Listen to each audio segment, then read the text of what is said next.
Hello, everyone, and welcome back to Gabbing the Ghouls, the part of the show where we talk about the movies we've watched between recording sessions. There's a few, so...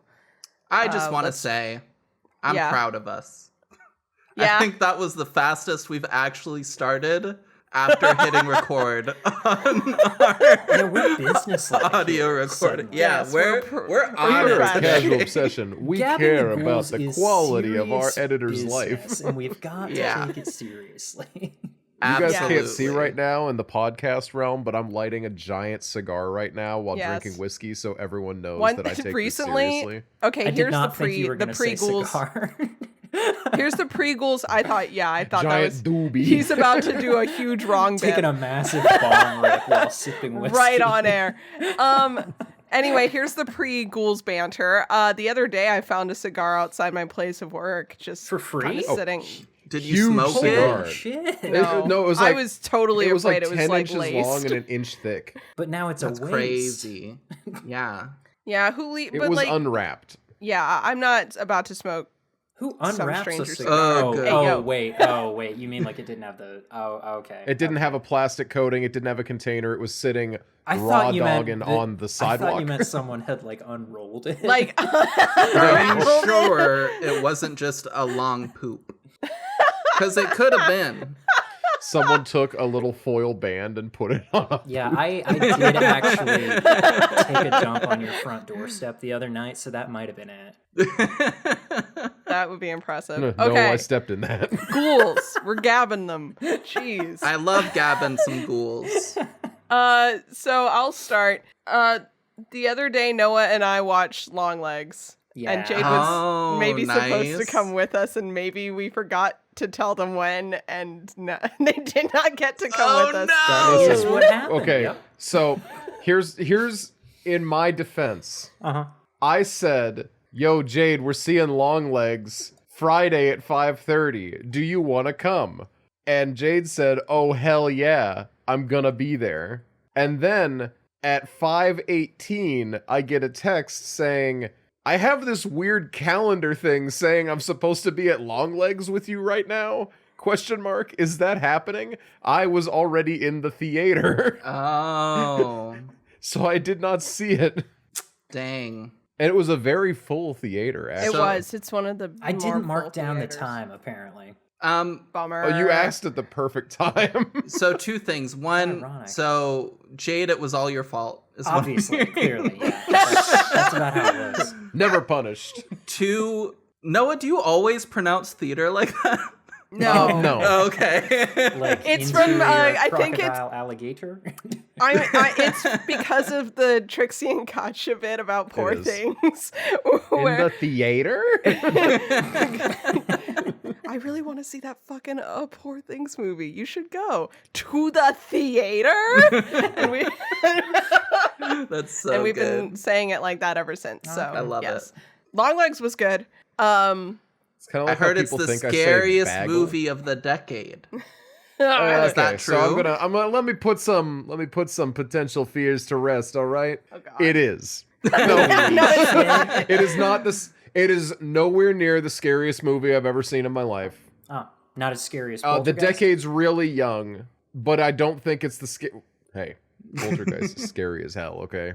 Yeah. And you got to think about what it was like back in the day. You can't hold it up to your weird freak shit now. Of It was course. scary then, so it has to be scary now. As we all know. Anyway, I don't remember what I've seen this decade so far. I think Talk to Me was more to me. No. Are you sure? I don't think so. I did not think this was that Talk scary. to Me doesn't hold the atmosphere. Barbarian.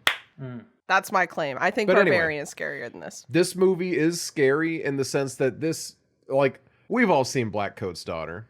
We know Oz Perkins has A style.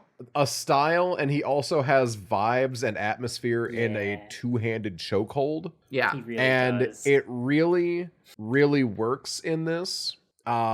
If you like Silence of the Lambs, you'll like this. If you like Black Coat's Daughter, you'll like this. I'm not going to say anything else because it is literally 4 days old. So Yeah. I'm not going That's to valid. Yeah. spoil Yeah. anything. But Noah, Cool. Nick good. Cage does a great performance, though, and Yeah. so does Micah Monroe I don't. and Yeah. Alicia Yeah. Witt. Yeah. when this everyone episode does really comes good job. out, it'll be a week and 3 days Oh, that's Oh. so true. And So does that hopefully I change your will mind? break Do you out want to the spoil it? You want to go I ahead will and spoil say- it? All right, Jade, put your fingers in your ears and go la la la for a second. So I will say one thing. I was when we got hit with that first trailer in theaters, I was like, this can't all possibly be in the same movie. And it was. Mhm. And it was really Oh. coherent, honestly, cuz I was like what the fuck is happening here, and what is this movie about? Answer, not what I thought it was, but Yeah. I've good. I've gotten spoiled on one thing in it. But I still want to see it. I've managed to stay so unspoiled on it. I actually haven't even watched any of the full-length trailers because I Lucky. trust that my good friend Oz Perkins is going to give me a movie that I like. He My hasn't good let me down personal yet. friend, Ozzy Perks. He's the Wizard of Oz. He's gotta. He was in Legally Blonde. I don't know if I mentioned this last episode. Yeah, I've I been mentioned- on Twitter. I've seen him in Legally Blonde. I mentioned that when we covered The Black Coat's Daughter a couple of years ago, I think. That makes sense. Yeah. I don't remember that, so Incredible. I don't even remember the Black Coat Starter that much. You gotta I would like watch to rewatch again. it It's real soon. good. I had to rewatch Apostle recently too. Anyway, I really recommend it though. Yeah, If you get I'm a good theater crowd, I'm gonna it's try very to worth watch it seeing on in theater. Tuesday Hell yeah. hell yeah. because movies are cheaper on Tuesday. Ooh, This is true. Nice. I think it's worth seeing in theater. Actually, on a Tuesday. like make a solid attempt, Mm-hmm. just because. One of my favorite things about a movie is when people lean into style, and this movie is fuzzy as hell when it comes to like film grain. It is a very old feeling Ooh, movie I love in that that. sense. It sounds clear as day. It is, and the sound design is really solid, but the visuals feel very degraded slightly, and it's very fun, and I like that a lot. Nice. I love There were a film lot of grain. I'm really a sucker for film interesting grain. cinematography. Okay. Actually, no. Here's one thing I can say that is not a spoiler. All right. Uh-huh. During the opening credits, it is all red, like aggressive red, hard to look at red, which burns your retinas out real bad. So And then that it cuts immediately to a you black cut- and white shot. No, right? it's not a black and white shot. It cuts to an FBI shot. Oh, yeah. And the color is drained from the scene. Everyone looks corpsey because you've been burned by red. Ooh. And I don't know if that was intentional or It not. definitely was the fact. but Like I it really happened. liked it. That's really Anyway. cool. It's really cool. I really enjoyed it. The whole movie. I like that. Is Nice. that the only movie you and I have watched together this month? None of these other ones look familiar. Wow. That's the so only no. movie Nina and I have watched. We've, as previously stated, been watching Sons of Anarchy. Right, Yeah, right, that's right. been most of it. Do you have anything else that you watched? I can't think of anything. I watched Urban Legend. Oh, sorry to hear that. It was yeah, right. It's fine. Brad Dourif's in it for like 10 seconds. That's cool. Yeah, and I love that. It's actually this has been a bit of a Jared Leto summer for Noah. Oh no. Because he's in Ew. Urban Legend and he's also in Lord of War, that Nick Cage movie about the Noah's Ukrainian watched a gun few runner. Nick Cage movies for some reason, and I'm not really sure why. I like it's Nick Cage Cage. time. Have Yeah. any of them been good though? Lord of War. Do you see 4 stars on Lord of I War? can't read. I've It's heard very good. real good things about Lord of War. What's it streaming on right now? It's on Hulu. So Ethan Hawke's Hulu in that US. as well, isn't he? I don't think he is. Oh, He is. Yes, he is. Noah That's what I is face thought. blind. Also, Ethan Hawke Oh, and wow. Kevin Bacon look the He's same to a me. really important got similar character that I just forgot. faces. But yeah, it is a good movie. I liked that a lot. Urban Legend was fine. yeah. Big fine. I would. It wants to be Scream so bad it makes it look stupid. It does want to be Scream so bad it makes it look stupid. And I also know that there are 2 other Urban Legends that are wildly worse regarded that I do not want to watch because I value my own life and time. Yeah, but they also, sound very bad. speaking of valuing my life and time, I watched the Vatican tapes, which was not good. Oh, Really big bummer. It's a weird combination of found footage and traditional footage, Ooh. but the traditional footage makes the found footage feel hokey, and the found footage makes the traditional footage look like a shitty reenactment for a haunted house TV show. ooh. It's really just, it's not a good time. Which is a bummer because the plot is actually really solid.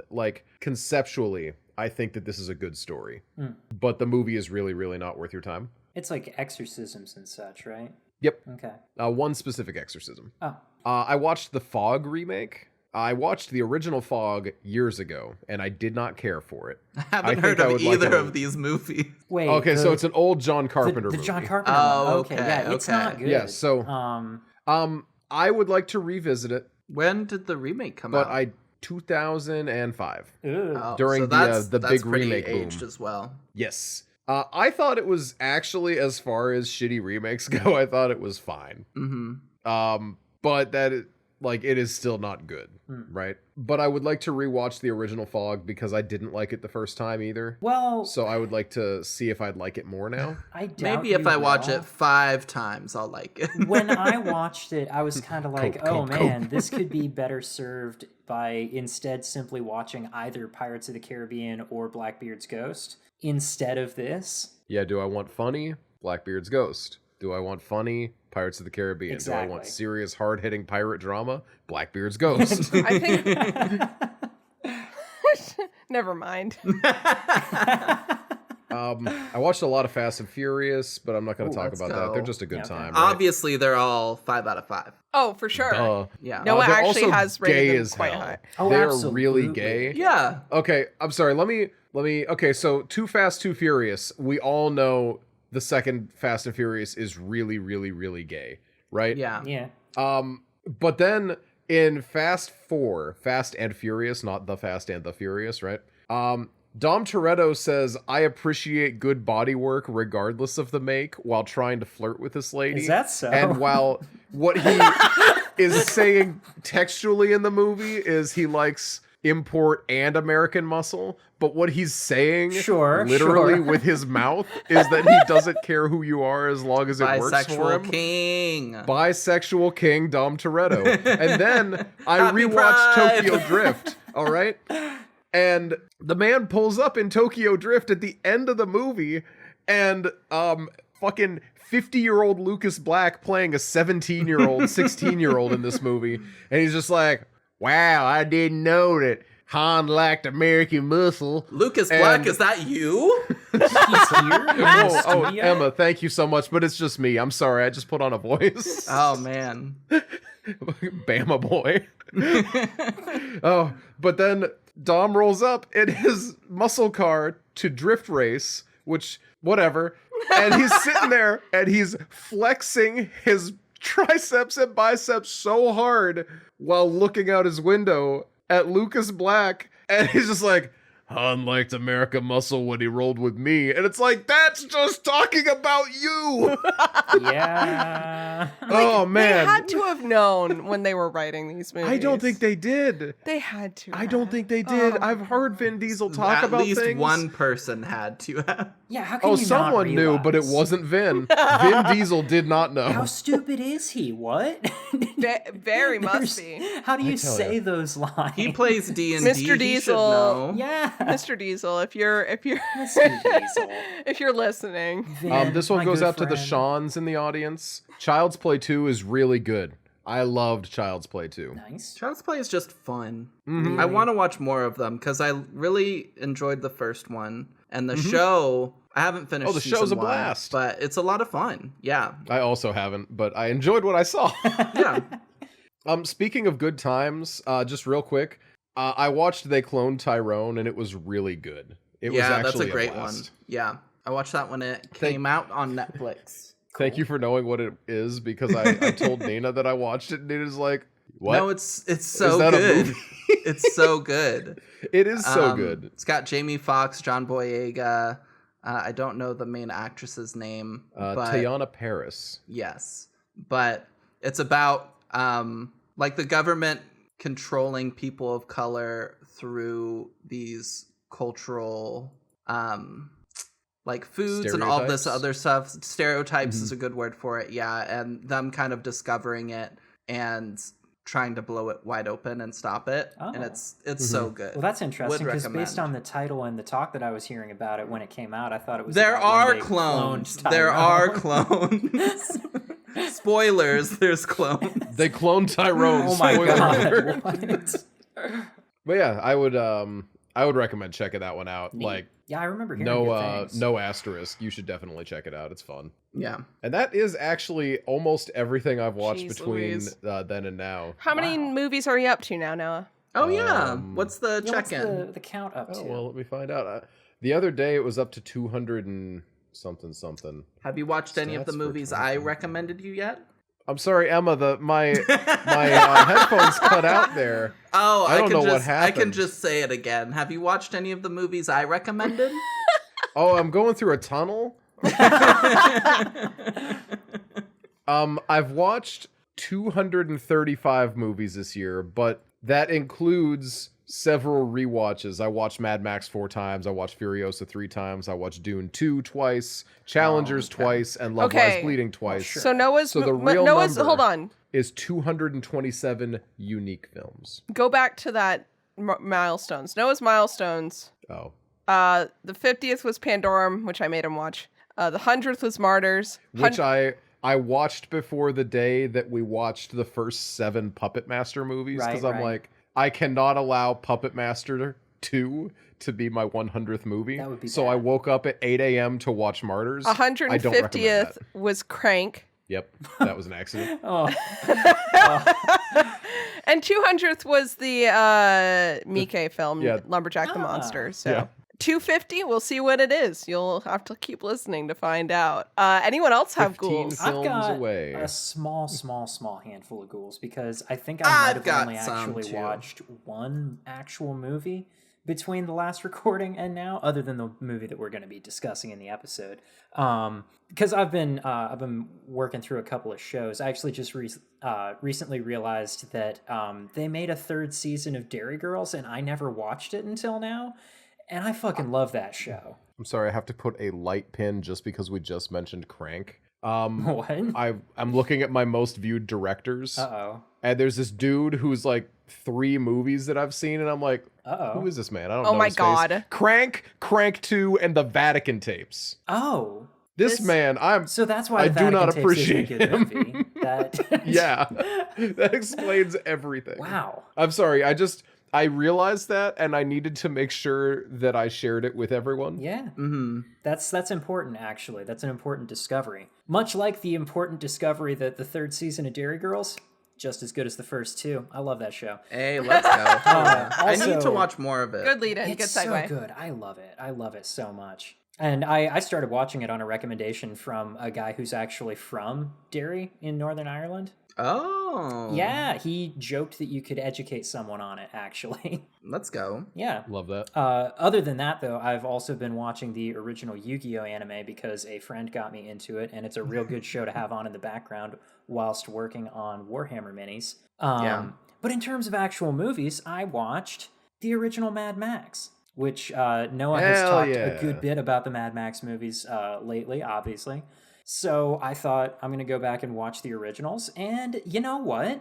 I do think that it suffers a bit from the fact that I saw Fury Road and Furiosa before watching it, because it's like that's the scale that I expect from a Mad Max movie, right? And it's a lot smaller than either of those. That said, apart from my general dislike of Mel Gibson, it's good. It's solid. Mm-hmm. I have a tendency to not enjoy any moment that he is ever on screen, but the Yeah. movie's good enough that it distracts you from that, I think, a bit. I need Oh, to hell watch yeah. the originals because after Fury Road came out, I was like, oh, I need to check out these originals. And I found the first one and I started watching it, and it's like so different in Yeah. the beginning. I was like, I don't like this. And I turned it off and I've never Yeah. gone back. Because honestly, once you finish that initial car race and the chase and everything, it's just like, wait, this is what we're doing next? Yeah. But I love Fury Road. Yeah, it's Yeah. not what you expect But from where's a Mad Tom Max Hardy? movie when Fury Road is what you entered the series with. It's good in a different way. I'm Yeah. also like maybe 10 minutes into the second one, and I'm enjoying it a lot more. Hell yeah. I've heard a number of people Yeah, say no. that it's actually the strongest in the series, and from what I've seen so far, I find that very easy to believe. I'm really looking forward to seeing what's going on in the Yeah. rest of it. Mine is Fury Road, Furiosa 213. And frankly, The bottom is not that bad still. Like, these are all still pretty fun Mhm. movies. That's good. Yeah. Also, though, actually, I lied. There is another movie that I watched recently that I haven't talked about on here, and that is Conan the Barbarian. Oh my gosh, the Yeah. Arnold Schwarzenegger one. Tell you what, that is a Let's fun-ass go. movie. I think one of my favorite parts of it is early on when Conan is in his, like, gladiator era. And the narrator is basically just takes a minute to be like, oh, hey, by the way, also, he was killing people for other people's amusement and such. And, like, you know, he lived in a cage and stuff. But also, I need you to know that he fucked. Our boy was getting it, and he was getting it good, despite the fact that he lived in a cage. I love that the narrator thought that was important to mention as part of the story. It's because the narrator is gay for Conan. When we meet him later, he is. like everyone in this story is gay for Conan, Yes. but specifically the narrator when we meet him, Because the who story I believe is the just narrator. Conan is so cool. That's the whole story. Nothing in the story is anything other than proving how cool Conan is. Things I did not expect from Conan. First of all, the narrator I believe is played by the guy who voices Uncle Iroh, if I'm remembering correctly, holy Mako. Secondly, James I Earl didn't Jones expect and his little goth girl bangs. that was amazing. I love his micro bangs. No, I wasn't expecting such a like actual really fun badass female character in a movie from this era. Yeah. She's great and I loved She her. rocks. She's also like I support women's wrongs. Yeah. And that's my favorite kind of character, so I loved her. But yes. That's one that wasn't on my assigned watching list for the D&D game that I'm running, but it should have been. It so. should be, certainly. There you go. Is it Anything my else? turn? It think is, it might in be Emma's fact, turn. your turn. I've got some bangers, everybody. Ooh. Oh man. First of all, I'm gonna go least exciting to most exciting. Okay. So get ready. I'm ready. I watched for the first time ever.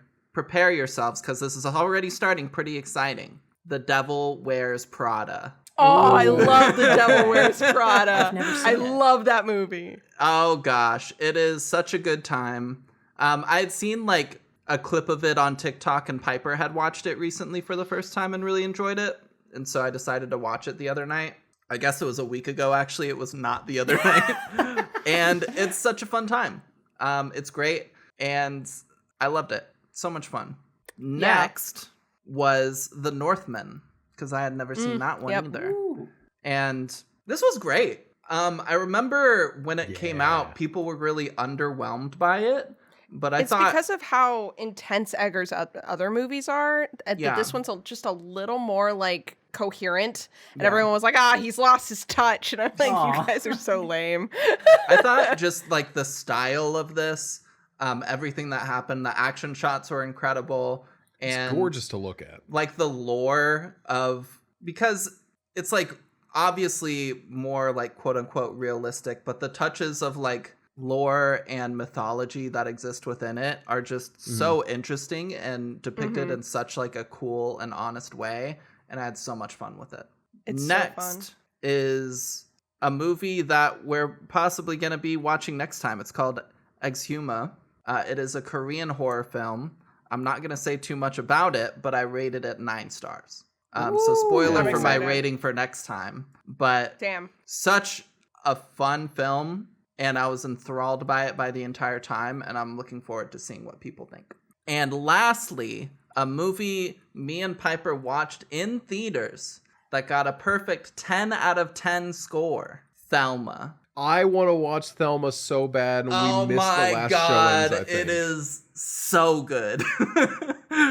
It sounds like a blast. Gosh, for those who are uninitiated, Thelma is a movie about an old lady who gets scammed out of $10,000 in her hunt for revenge.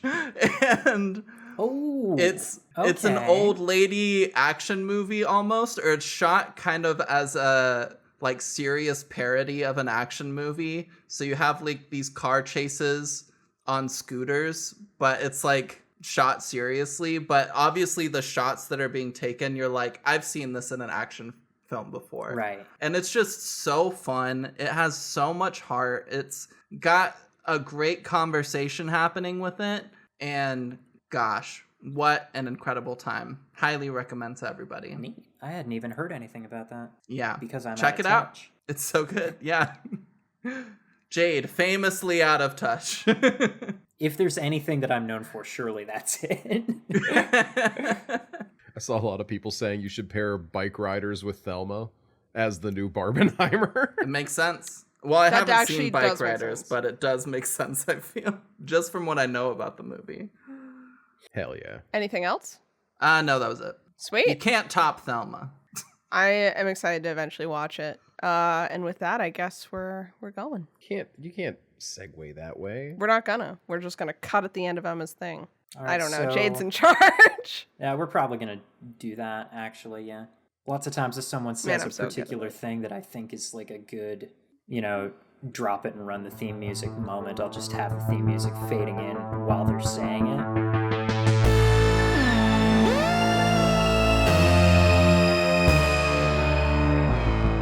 Hello, everyone, and welcome to Casual Obsession, the horror movie podcast where we talk about horror movies. I am one of your hosts, Nina. My pronouns are they and them. I am here with other people. It's me, Noah. My pronouns are he, they, and I'm here. Stop making fun of And me. it's me, Jade, and my pronouns are they and them, and I'm also here. And it's me, Emma, and my pronouns are they and them, but really kind of any, I don't care. And I'm here.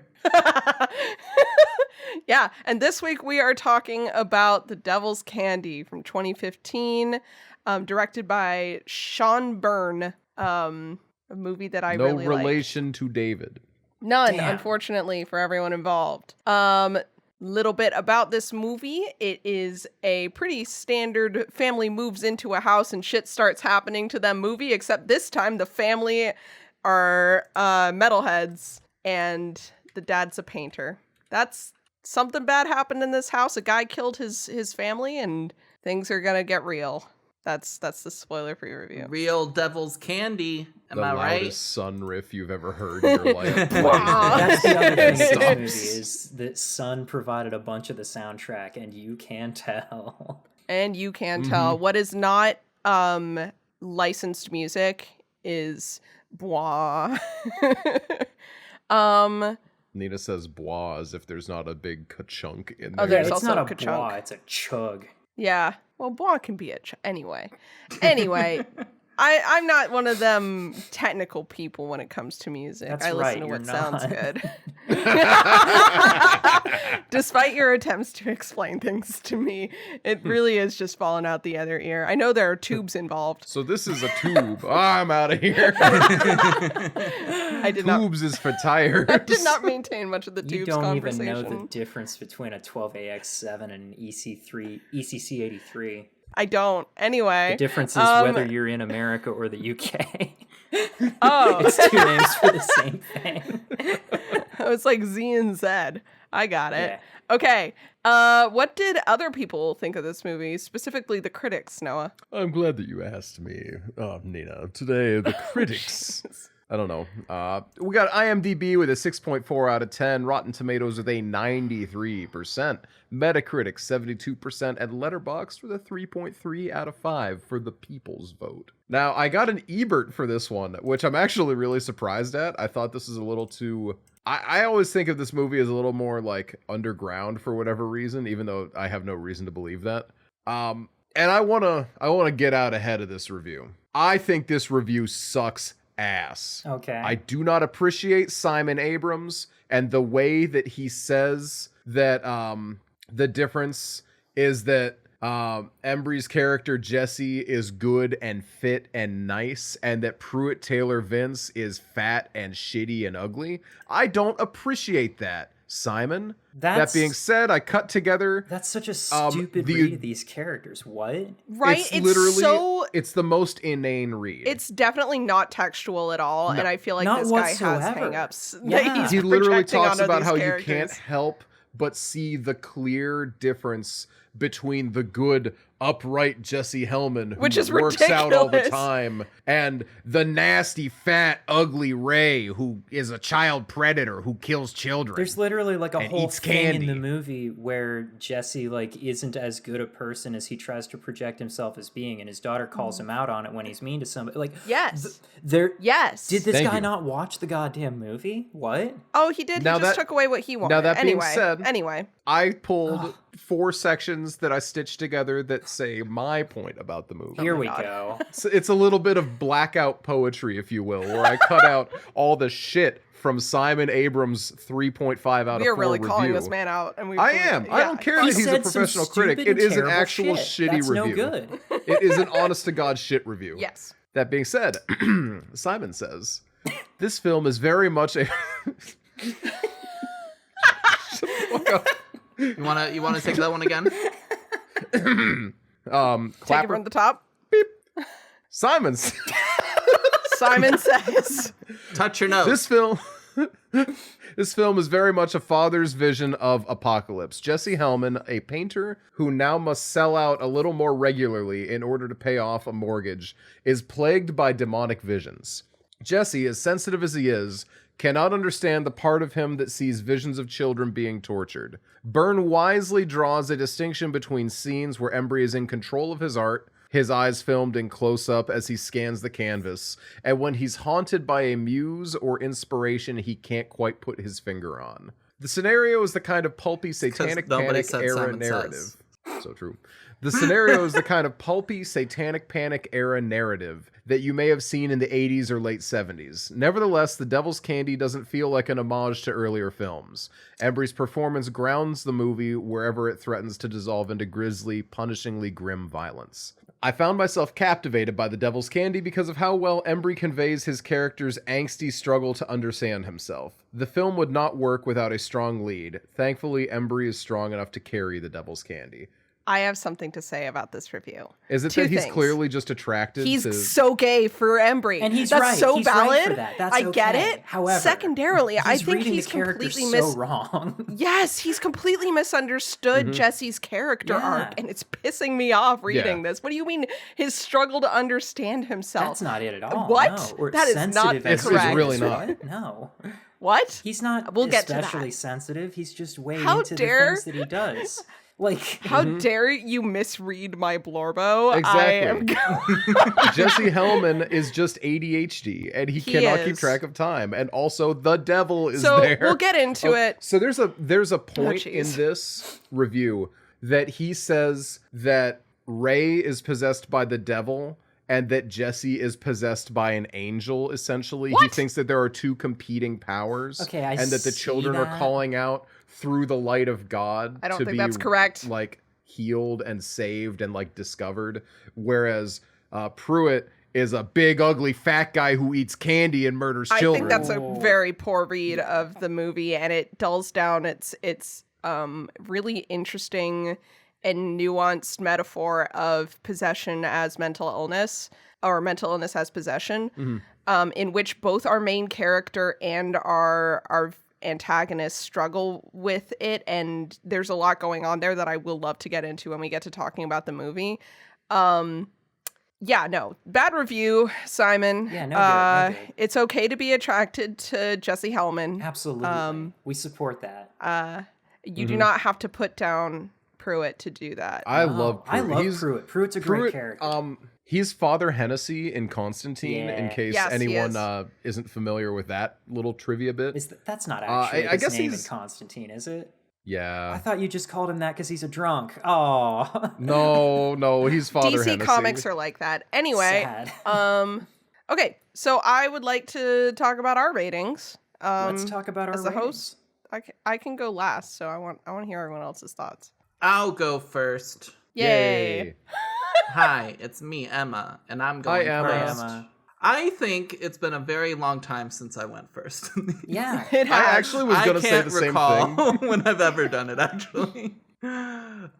Devil's Candy. You know, I did not know what to expect coming into this. Immediately starting off as we're hit with the loud noises of heavy metal music, I was like, oh gosh, I hope this isn't an ever-present theme in this movie because I have not enjoyed heavy metal music since like high school. Uh-oh. But So this was a tough watch. I mean, okay, well, here's the thing. Heavy metal music is present in the movie, especially like at the beginning, and then it's kind of like referenced throughout, but it's not overbearingly a part of the movie like I was worried it might be. But I had a great time. I thought it was fun. There's not a whole lot for me substantively to the movie. It's just kind of like a sit back, relax, watch a fun movie kind of time. So I gave it a 7. Okay. But I enjoyed it. I thought the performances were all pretty good. I thought the creepy art was pretty cool. And that's about all I got. Okay. I think my numbers may be a little bit misleading about the movie itself, potentially. I mean, on the assumption that anybody thinks my numbers actually mean anything. I think almost purely just from an aesthetic standpoint, as an audiovisual experience, this movie is fucking perfect. I love the way that it's committed to its specific brand of like satanic imagery, and I love the music in it. I'm a huge Sun fan, so like, who's surprised?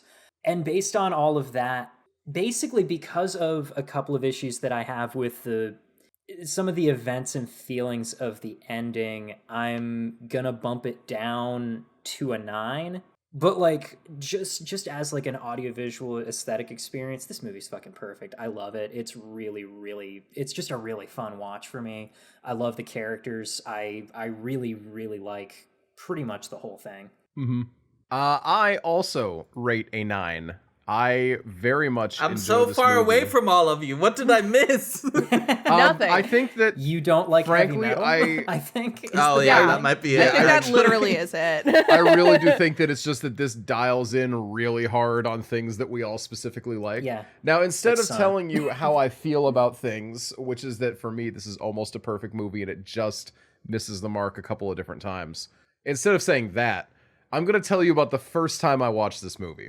All right? Wow. Throwback. It's I was 2017. a child. And I still work at a church. All right? I am pulling a late shift. I have been there since 7 in the morning. This is the infamous Noah posts a link to a Oh my greatest God. hits of The Office cold opens That's when instead that of happened? the sermon. Oh my God. This is when this happened, okay? This is one of my favorite Noah works at the church stories. It's the Honestly. Office cold open bit. There were I watched don't actually two- know that story. Okay, so let me tell that story real quick Yeah, first you because it's got actually very funny. I was at church since 7 a.m. and I have on one before I set this up safely, where it's a laptop for my personal media and the computer for work media. I just had a different window. I was watching The Office cold opens greatest like clips in because if you have a totally unseeded YouTube account like the church's YouTube account was, it just gives you The Office cold opens. Yeah, obviously. So I don't know why I had copied that URL, but I did. And I accidentally pasted it onto the website, into the app that the church had at the time, posted it on Twitter, posted it on Facebook. Nobody reported this until 1 p.m. the next day. And this post went live at 9 in the morning. All right? Yeah. I get a text from my boss saying, hey, I don't know how to fix this. And I'm like, all right, I'll delete the tweet. You delete the Facebook post and I'll fix it when it comes in, because I was really mad at her because she should have known how to fix it. She's the one that taught me how to do it. And it's not my fault that she doesn't remember how to do her own job because she was so used to me, right? I come in after going to school because I was at Cosmo School at the time. So I had already been at the church for a 13-hour day the day before, maybe longer. I am at school since 7 in the morning. And then at 3 p.m., I come in to work to do a couple of things and fix it. And someone comes up to me and says, you know, one of the elders, their wife called, and they were very upset by that. And I'm like, whatever, man. I don't care. And they're like, You should have been like, excuse me? I'm like, it was an which accident. cold open did they not like? It was the one where Meredith gave birth to a watermelon. That's a great No, one. Meredith gets hit by a car and Michael gives birth. Dwight gives birth to a watermelon. It was one of that was the cold open set. The watermelon birth and Meredith gets hit by a car. Incredible. That's Anyway, so good. what does this have to do with the Devil's Candy? That's Everything. just- Oh yeah. For people that knew that story before, I caught an attitude with my boss's boss about that one because I'm like, what do you mean you think I did this on purpose? And he's like, caught well, an until attitude now with I assumed you God? did. Yeah, I was about to say, you talking about the pastor and you just don't want to say that, or? No, I'm talking about the HR guy because our church had an HR guy, which is an insane thing to That's right. think about. That's right. Anyway, what's that say about things? You know what I mean? Anyway, so I'm there all day. I'm watching movies, and one of the movies is The Devil's Candy. I set this thing up on my little side screen because Netflix was still on my computer. Office cold opens, work computer. Netflix, my computer. It's a work-life balance. And this movie is really doing it for me. I'm having a very good time while I sit here and wait for my videos to render, which takes so long because my computer was a piece of trash. And then someone bumps against my door, and I'm in a group office area with a big glass doorway. I turn, there are 4 Vietnamese children with their faces pressed against my window looking at me. Scares the shit out of me. I forgot that at night there was a Vietnamese church that met there. That's so funny. Because I'd never been there that late in the day before. Oh my god. And they didn't know what I was doing there either. So they're just staring at me until someone bumps the window. And then I get scared to death and I wave and they run away. That's the first time I saw this movie.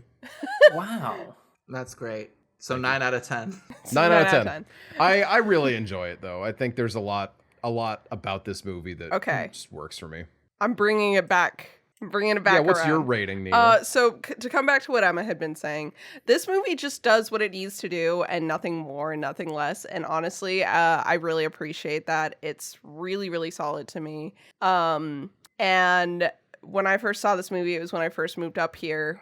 I think it was maybe either right before or during COVID or right after. And I really relate to Jesse a lot. I haven't seen his kind of like artistic hyperfocus represented in a lot of characters, and it's definitely something that I do and that I don't necessarily like that I do. And I felt really, I really related to Jesse and how he reacts to the people around him as an artist and as a creative who wants to be a good person and be in relationships with people. And because of that, I got really attached to him. And because the rest of the movie is also very much my aesthetics and things that I like, and the story is really good, this movie is a 10 out of 10 for me, but not because I think it's perfect or that it's super deep, but because I really love it for personal reasons. Yeah. Thumb up. Thumb up. I love that for you. 10 out of 10 buff man dissociating. Anyway. No Twitter Brandon on this one, unfortunately. No, Brandon hasn't seen this one. Well, Dang I don't it. think he'd Can you necessarily text like him? it anyway. Yeah. Let me just text I don't Brandon real want to quick. hear his thoughts on this Can movie. you text him and ask? Brandon, my good personal friend, I know you're probably trying to watch Miami Vice right now or whatever, Goes but home, knock on can his you please door. answer my question? I'm gonna be so for real. It's been a while since I hosted. What's next? Content next warnings. is, if you look right here at the content warnings. It's content warnings. That's Okay. the thing I do too, isn't it? I can do it. Good. Yeah, this movie has a few things. It's a really basic, like haunted house, family moves in movie, like I said. Children are the main subject of violence for most of the movie. So there's a lot of violence against children. Demonic influence. This movie's got a lot of demonic stuff going on. And then there is kind of this undertone and theme and a lot of allusion to like child predators. It's not explicit in any way. Nothing like that like outright happens, but it is definitely a parallel that is being drawn to emphasize the danger that these kids are in. So just be aware of that if that is something that makes you specifically uncomfortable. That's it for content warnings. But then Emma, let's scary. Huh? Can you pose that question another way, please? Can you tell me how scary this movie was? Perhaps rated on a scale of some sort. 1.5. Yeah. That's higher than I thought it would be. You know, I thought it'd be 0. Yeah. Normally, it's very rare for me to give a 0, I think. But I give it a 1.5 just because people have things with kids a lot of times. Yeah. It wasn't scary for me at all. I mean, all of the kills aren't really shown on screen. No. Yeah. It's a lot of off-screen stuff. There's Yeah, some fun so artistic stuff done with that, but yeah. There's some creepy art stuff, and that's about it.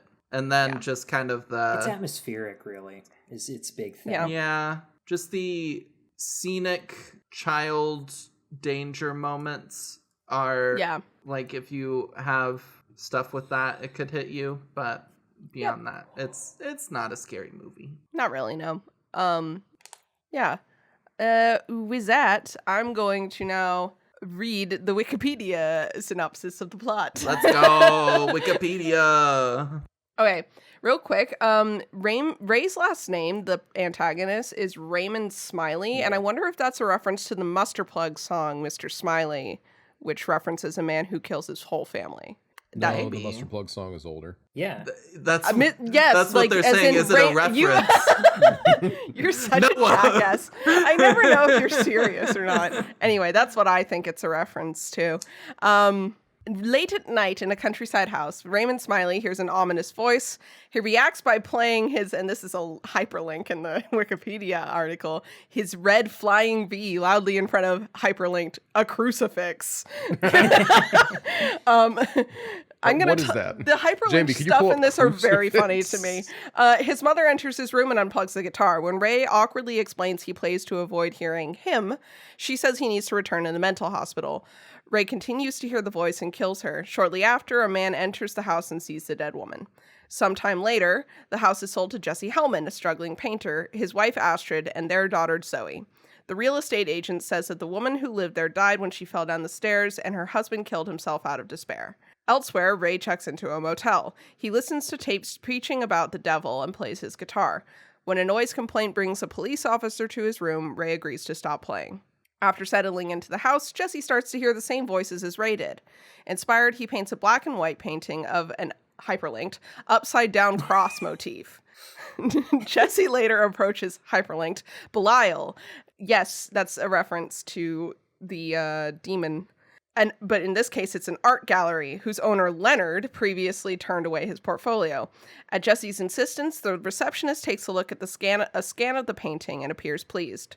And she says she'll show it to Leonard. One evening, Ray shows up and has a brief conversation with Zoe at the door, who tells him that she would love to have a flying V after Ray notices a temporary tattoo, I believe she has of one on her shoulder. Ray wants to enter the house since he says he previously lived there, but an angry Jesse turns him away, and his wife and child point out that that is very hypocritical of him and perhaps unwarranted at the time. The next morning, Zoe and Jesse find Ray's flying V outside their house, but Jesse refuses to let Zoe keep it. Or Zoe. They call her Zoe as well. Elsewhere, Ray kidnaps a boy. He carries the boy to a motel room, dismembers his body, and puts the chopped up parts in a suitcase.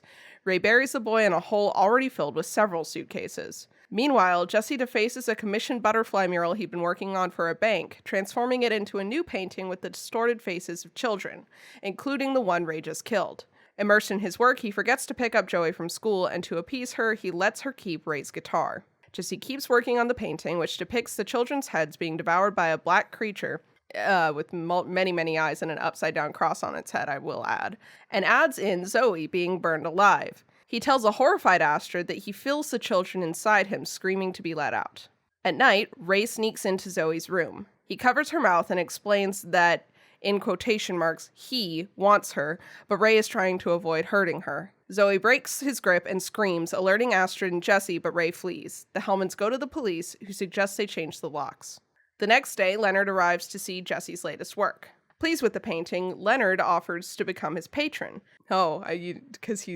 We'll get into that, with the privileges that would bring.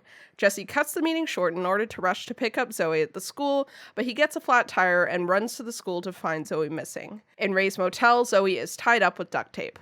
Ray tells Zoe that he can no longer resist him and that he considers her the sweetest candy. While Ray prepares to kill her, Zoe frees herself and escapes. The Hellmans are reunited at the police station, where the police tell Jesse of Ray's murderous history. Ray had explained that he served the devil and then the murdered children were his candy. The Hellmans are escorted home, and 2 police officers are stationed outside the house with the intention of placing them under witness protection. Jesse contemplates in his studio and eventually destroys the painting. Meanwhile, Ray kills the officers and takes a gun from one of them. Ray breaks into the house and shoots Jesse and Astrid. He drags Zoe outside to retrieve a gasoline canister before bringing her to her room, dousing the floor, and setting it on fire. Astrid wakes Jesse up, and the two leave the house, and then Jesse climbs through Zoe's bedroom window and fights Ray, whose eyes glow at one point during the fight, and then Jesse bludgeons Ray to death with his own guitar, which is sick as hell. That's not in the Wikipedia article. It is true, though. It is true.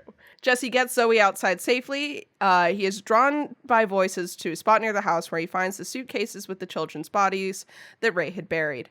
As the sun rises, Jesse looks to the sky, smiles, and starts to cry. End of the movie. So Leonard's like the devil, right? There's definitely... Well, but then in the post-credits scene, Jesus comes down and says, I need your help defeating the devil's Reese's. Remember that one? Yeah. I'll watch that one. I thought you were going to say, I'd like to know if you're interested in joining the Salvation Initiative or some shit like that. Yeah. Mm-hmm. And then the guy from God's Not Dead walks in there. Because there is, here's the, are you talking about, which one are we talking about? Josh Whedon? Is that the guy's name? Is that the actual character's name? In the first movie, the main character's name is Josh Whedon, or Wheaton. That's God. really funny. Yeah. Anyway, there is clearly something bigger going on with Leonard and his receptionist, who are very clearly demons. Well, yeah, it good for feels them. To me like part of the implication is, he's talking about like sacrifice and stuff, and it kind of feels the implication is that Jesse is like selling his soul for this deal, and that part of the cost is like Ray coming and taking his firstborn, maybe. Which is actually really funny because of the way that it's juxtaposed as like the thing that he wants, as opposed to figuratively selling his soul by doing commissions for the bank or whatever. Yeah, that's a really so fun interesting. Little, even the devil has is not a corporate sellout in this case. One thing that was interesting to artistic integrity. Anyway, but it was interesting to me, the scene where he's talking about the cognac and talking to Jesse, to me kind of feels like a parallel of Satan tempting Jesus in the desert. Mm-hmm. So I found that really fun. Yeah. If fun being a lot of things. I want to go back really quick to Simon talking about physical differences between the two characters. Oh, sure. When you're done with that, because I have an interview with the writer-director that I think he says some things that you're going to want to hear. I'm so excited. I personally feel that demons and demonic possession in this movie, it's not even that much subtext.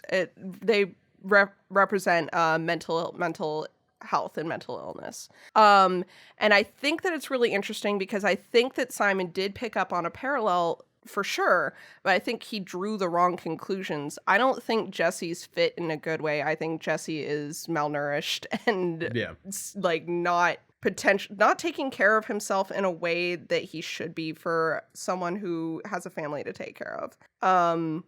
There's a lot of things that he does where he's just not putting neither the needs of his family or himself first in favor of pursuing art, and not even driven by money or the need to provide for his family or anything, which is something that you see with a lot of these horror movie dads. It is pure just creative hyper focus, and I really, really enjoy that from him. But seeing that the way that even people who have their own issues can demonize people who are struggling in the way that Jesse reacts to Ray when they first meet is something that I really enjoyed from this movie. And I just wanted to point that out to kind of counter what Simon was saying, which I think is stupid.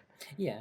And that's very worth emphasizing. Yes. What did the writer-director say? He has a hand. Sean Byrne, who wrote and directed this movie, has some interesting things to say, I think. One that he says in this particular interview, this was an interview with The Daily Dead. Okay. So one of the first questions that's asked in this interview is, we don't really get stories from the perspective of a father that much, especially in horror, and I was wondering if you could talk about your approach to the story. When I spoke to Ethan, he mentioned there was a sub-storyline to his character that ended up getting cut out, and while I don't feel like the film really misses for it, I'm curious about that decision. And Sean Burns' response is, the inspiration was basically my fear of fatherhood. My wife was pregnant with twins at the time, and I was terrified of bringing children into the world because the world seemed instantly a more dangerous place the moment that I knew I had kids on the way. So I let my imagination run wild, and the story is basically an allegory for my parental fears. At the same time, I was pretty disenchanted with my career. I'd been stuck in development hell, couldn't get my own stuff off the ground, had done several page one rewrites for production companies in Hollywood, wrote an endless stream of treatments, and none of it stuck for various reasons. So I started channeling that frustration into the lead character of Jesse by making him an artist who's basically making rent by doing bland commissions that he's not very happy with and has lost his dream in a way. That gave me a way in, so that was the main inspiration for the story. And there was an implied backstory that we had in one version, one of the early rough cuts that went into Jesse's backstory through his paintings, and you got to see his paintings that led up to him having to paint commissions, where we saw the darkness inside and the kind of artist that he really wanted to be, and it inferred that maybe as a child he had potentially been interfered with and had danced with a type of devil. And so Jesse being chosen, almost like being the metal Neo, very interesting, was a way of him confronting his own demons. But then as the edit deepened, it seemed like his own tortured past gave no more motivation for Jesse to tackle the darkness than projecting his daughter did, if you know what I mean. I think that was a wise decision. Absolutely. Absolutely it is, yeah. I also think you can very much see the several fears that he had, not just fears of like the outer things, world right? that could hurt his kid, but also like failing his children, being too wrapped up in his own shit. And that's part of like one of the reasons that I used to really want kids when I was like a teen. And as I got older, I realized a lot of things that specifically were like, I don't think I'd be a good parent. And one of the big things is like, I think I'm too wrapped up in my shit. And I think that looking at Jesse is like, that's what I would be. I would forget to pick my kid up. I would like be a fun parent and maybe not be terrible, but I definitely would have big blind spots like that. And I think really seeing that, you can tell that all makes the story make a lot of sense of like, those are fears that I can totally relate to. Yeah. I mostly just find it very, I don't know, not interesting, but like appropriate that the movie comes across as being so like not wrapped up in having a story, but just kind of sitting in situations and being mostly like character driven when that's the entirety of where it came from, you know? Mm-hmm. Later on, he goes on also to talk about the prevalence of heavy metal in the movie and talks about how a lot of what he wanted to accomplish with that was to subvert the idea of heavy metal being the devil's music, and instead he doesn't say this directly, but I'm kind of reading into it, that's kind of what's going on with Ray playing guitar really loud to drown out the sound of the devil. That it's like, not only is heavy metal not the devil's music, but also you can use it to keep him away because it's a thing that you can use to arm yourself in a way. And he talks about how he feels that that's where a lot of Jesse's strength toward the end comes from, is that like heavy metal is this like, you know, he describes it as a theatrical kind of music. It's you know, he uses words like primal and heroic, and it's just like, you know, it's just something driving, something that you can use to just kind of like go fuck yeah and push really hard for a little while. And he feels like the prevalence of that in Jesse's life is part of what gives him the drive to get the job done at like the end of the movie. I think, really and if you add demon possession as mental illness on top of that, a lot of people cope with like their symptoms through music. I know that that's something that in my like harder times, music has always been something that I cling to, and I love that as like a representation in this movie as well. Yeah. Also the fact that Ray gives the guitar to the kid because she's going to need protection, and it's like that moment where he's been fighting this whole time, and that's him giving up basically, and saying, well, I can't do it anymore, you have to protect yourself. I really like the not the comparison, but saying like using heavy metal music as a means of driving away the devil or evil thoughts and things, because I mean, culturally and historically, so many rituals and things use loud music as a way of warding away evil spirits or scaring away spirits and things. And so looking at that and applying it as heavy metal music, which, as you said, like Christians especially are like, oh, that's the devil's music and all that stuff. I think that's so cool and interesting. Yeah. That's great. It's cool. It's fun. Yeah. And that's why more Christian worship bands in churches should play heavy metal music. Agreed. Preach into the choir, literally and figuratively. On this one. Very good. Very good. There is that heavy metal church in Ohio. Is there actually? That is a thing that exists, actually. Ohio is not the place I would have thought that would be. Isn't it, though? No. I mean, I can't think of somewhere I'd think it would be more. I feel like Ohio's a pretty appropriate place for it. A lot of metal bands are from the Midwest. I could see. Oh my God, it's in Dayton. It's someone in tell Redacted about this. That's super That's fun. an Iron Cross. Oh no. no. In a church? Never mind. It's under the heavymetalchurch.com/assholes. Oh, okay, Oh, maybe so this maybe is they a hate sermon that. about this. I don't know if it is. Hello to I'm welcome not- to Heavy Metal Church and, and the latest installation in my new sermon series, Assholes. People to not be. Yeah, you go to the website, it just says, not all Christians are assholes. Download Christians who give Jesus a bad name and read the document that sparked the creation of the first heavy metal church of Christ. Okay, That makes I enough want sense. It's a little off topic now. He has a big bust that has a skeleton hand flipping off. It says, hey, Satan. Yeah, it says, hey, Satan. Yeah. Yeah, uh-huh. These might be the That's only so people who good. actually understand Christianity, you know? Anyway. I wanted on the topic of heavy metal, the licensed music, the like actual music in this movie. So a couple things. Credits track is For Whom the Bell Tolls by Metallica. Which I think is a great choice, overlaid with a bunch of etchings, bunch of Gustav Doré stuff. Yeah. Love Gustav Doré, one of my favorite biblical artists. Hell yeah. It all looks sick. But there's also a Queens of the Stone Age song on the soundtrack, which is always very funny to me because I love Queens of the Stone Age. Their position as a metal artist, very contentious. I've never heard people talk or about as a metal them that way. band. Yeah, well, they talk about themselves that way. Josh talks about himself that way. Of course he does.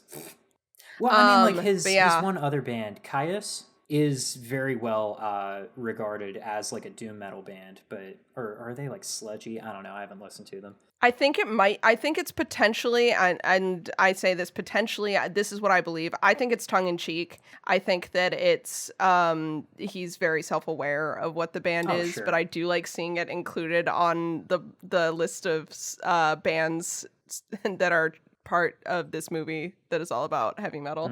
I do really love the scene where the mom says, can we listen to something less heavy? And the daughter says, Metallica. Like Metallica? She's right. It's She's one of the absolutely most correct. It is on the nose metal reference it's things so I've ever heard in good. my Yeah. life. It's so good and dorky. I It love would have it been so funnier if the dad was like, no, I don't think that's what your mom means, sweetie. And then cut to the next scene and they're listening to like Under Oath. Oh, that'd be really good. much. God. I do love just that this movie is full of jokes about metalheads for actual metalheads rather than jokes about people who like metal for everybody else. Because like this way, it's Yes. actually funny because it's that kind of shit. Mhm. I love that. Watching this movie the first time, I had a moment where, because my dad's not like a huge metalhead or anything, but he does enjoy a lot of metal artists to an degree. You know, my dad had me listen to Metallica and Iron Maiden and Black Sabbath, and then recently discovered, and by recently I mean not that recently, like decades ago, got really into System of a Down. So that's there. So watching this movie, I think the first time I watched it, I was like, oh my gosh, we're finally getting a horror movie about a normal family. Because I was thinking about Insidious and Sinister. And two things that I like about this movie over those is, one, the creative dad. We actually get to see him being creative in a way that I buy that that's what he does and likes to do, and that's who he is. Yeah. Versus like Ethan Hawke in Sinister. I'm like, okay, yeah, totally. You are definitely an opportunistic writer. But I don't really buy it that much. And then secondly, the family just seems to each have their own genuine personalities. Yeah. Like they each have their own, they don't seem like they're one monolith. Astrid and Zoe and Jesse all very much have their own interests. They have things that they like to do with each other. They have things that they disagree with each other about that are not the like, you said this or that and then you lied to me, or like we need to do this thing and you're not listening to me. They all seem to want to listen to each other and talk to each other about real things. Yeah. I think the most interesting line is when Jesse says to Zoe, can we be friends again? Yeah. Because that is a bad parent thing to say. Yeah. He is not a good dad, and we know this about him. But that specifically is a line that I think really encapsulates his parenting style, which is that he's not mature enough to be the dad that he needs to be, and the movie knows it. And obviously, listening to Sean Byrne talk about it, that's where this whole thing came Yeah, the from. whole And I think it's idea is- really, really well.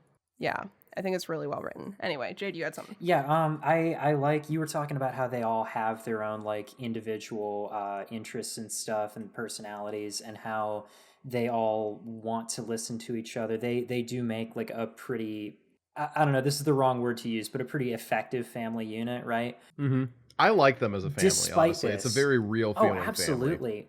Despite this, though, the movie manages, with very little screen time dedicated to it, to show us that like Jesse and Zoe are way closer than Zoe is with Astrid. Like they've definitely got something that she just is not part of. And that's largely because of what Nina just pointed out, the way that he is not really mature enough to be doing the parenting thing. He's too dedicated to trying to be her best friend first, and that doesn't really work. And of course that's going to put some distance between her and her mother, because her mom's not doing that. I feel Her like mom has a full-time job. I feel like that's all really well portrayed in a way that's like, you know, it shows you all that's going on and how it's a problem and stuff, but it doesn't like It never looks at the vilify camera anybody and for has it. her say it. Well, Yeah, it no, doesn't yeah. have to say it in such explicit terms, and also it doesn't really vilify anybody for it. It's just kind of like, well, yeah, Jesse has some problems, but you love him, don't you? And yeah, Astrid has some problems, and she's working very hard to keep this family together. Don't you love her? And also, Zoe's a teenager. She's, you know, got teenager shit going on, and don't you love her? You get the same thing for Ray, though, is the thing. He gets the same kind of true. writing as everyone in the family gets. And this is the reason that, what is the actor's name? Pruitt Taylor Vance? Yep. The reason that he took the part. He was the first choice for this character, can you imagine? And he turned it down initially. And Sean Byrne says basically he wrote this really impassioned treatise to him about the character, and how he... Pruitt had turned it down because he didn't want to get typecast as a villain all the time. Apparently this was something that was happening to him. So Sean Byrne wrote him this thing that was basically like, listen, I totally understand that as like a concern, as a problem, and I don't want this to be another cardboard, you know, cookie cutter two-dimensional villain either. I need him. I want you because I need this character to have a depth and a vulnerability that someone of your quality of actor can actually deliver. He wanted something really solid to be coming through with this character that he didn't think anyone else was going to be able to portray. And I gotta say, he's right. I think that's true of all of the characters in this. I think everyone's character has a lot of nuance to them. Any of these characters could have been super poorly written and annoying, the way that, like Sinister and Insidious. Yeah. I find those families poorly written and annoying. Yeah. I really, really do.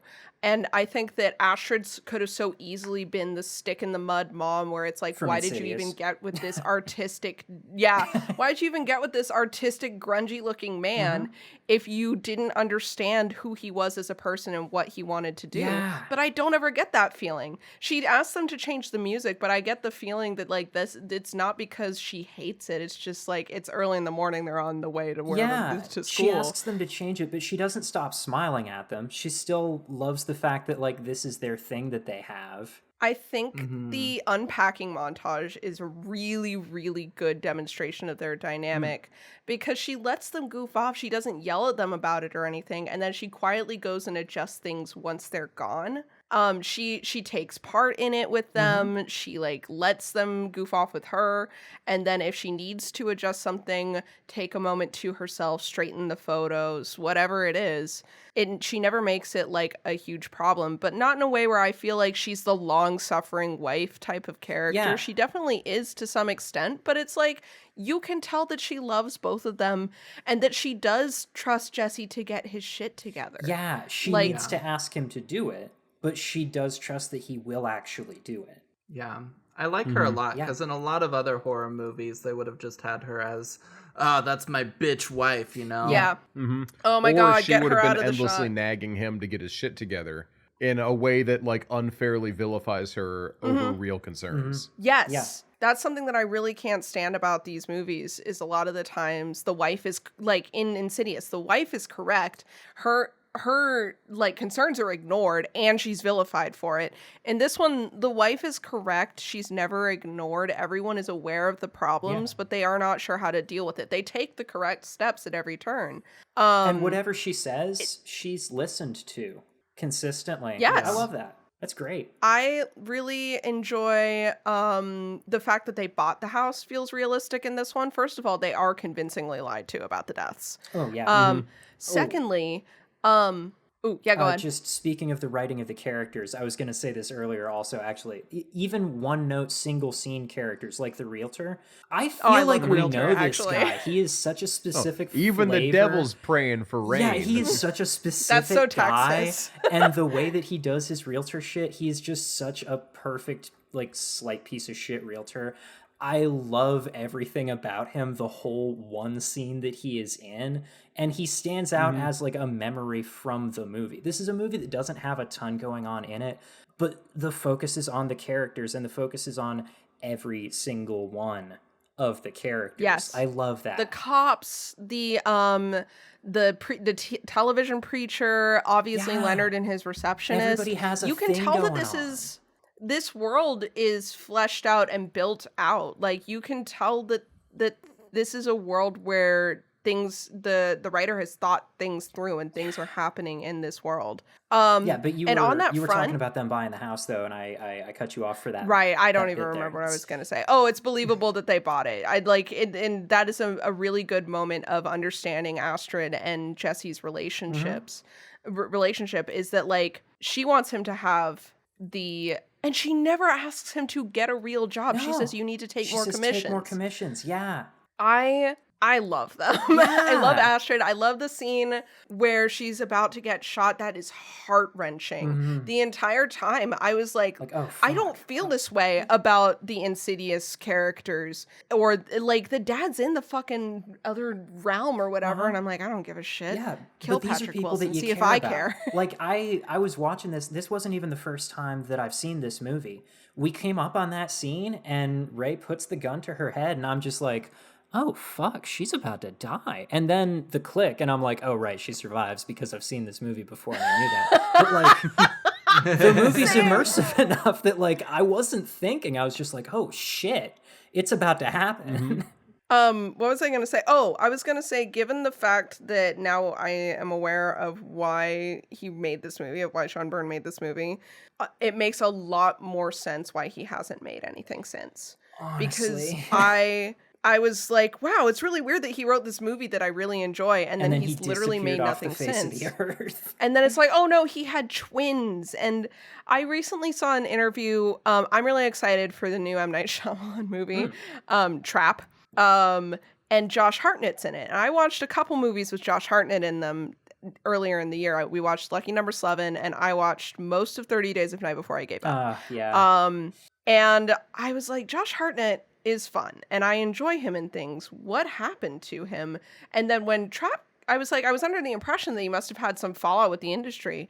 And then I saw the trailer for Trap, and I'm like, okay, so what's going on? And I looked it up, and he's like, I don't know. I didn't intend to retire or take a break. I just started focusing on my family more, and then now we're here. Well, and I'm like, I think that that's something that people should be open to, and I really respect that. So that was kind of nice to see. Yeah. And also, I'm excited for Trap. I don't think it's going to be great, but I definitely think it'll be a fun watch. Sure.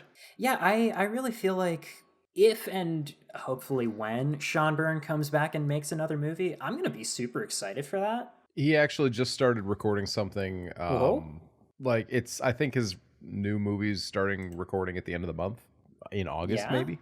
I thought I saw something about it on IMDb. There's nothing announced yet. Okay. So kind of confuses me on that front, but apparently he's working on something. Dangerous Animals. IMDb says it is in production. Yeah, that's interesting. Okay. We did. Noah and I watched Advantage Satan. It has an industrial EDM remix of the Truly Scrumptious song. What? From Chitty Chitty Bang Bang. And the credits, yeah. What? It's 11 minutes. You can find it on It's 11 YouTube, minutes? apparently.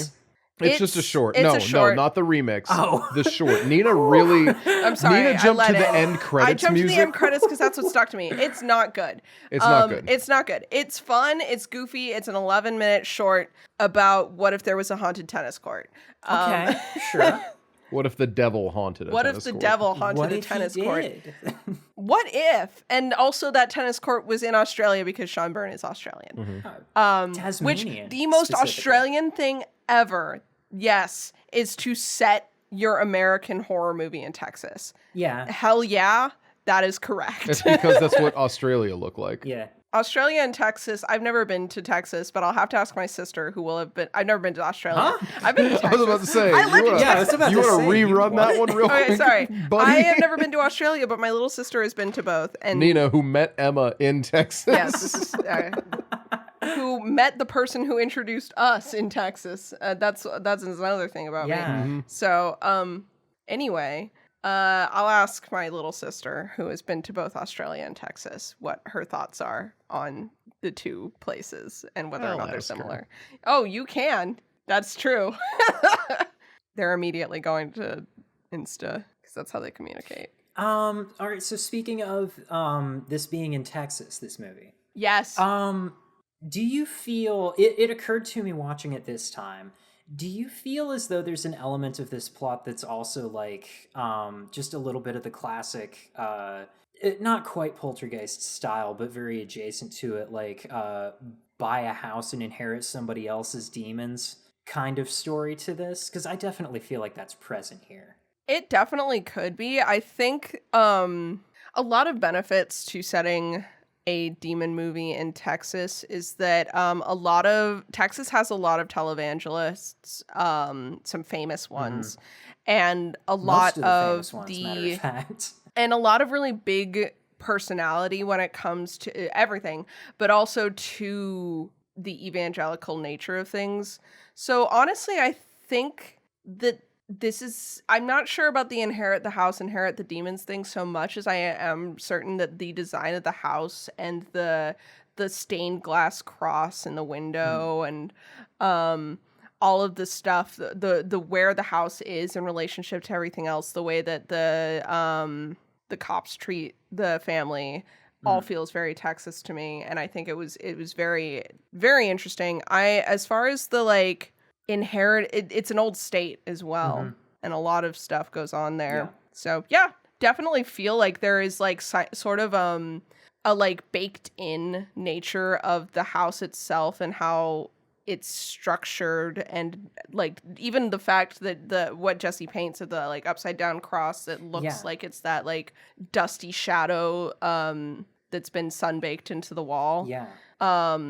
I think there's a lot of atmosphere that setting it in Texas brings, the same way that Poltergeist's plot brings that same stuff. Right. Okay, Noah has got a All right. response from my sister. We have info from Nina's sister. Okay. I say, hey, important question, parentheses, not important. How similar are Texas and Australia? Like, geographically, I guess.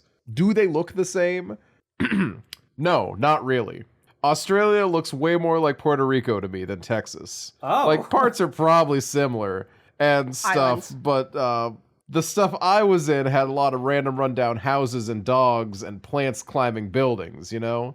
But in some other parts, there were just fields of cows, which I guess reminds me of Texas, too. You know what? I give up. They are similar. Okay. All right.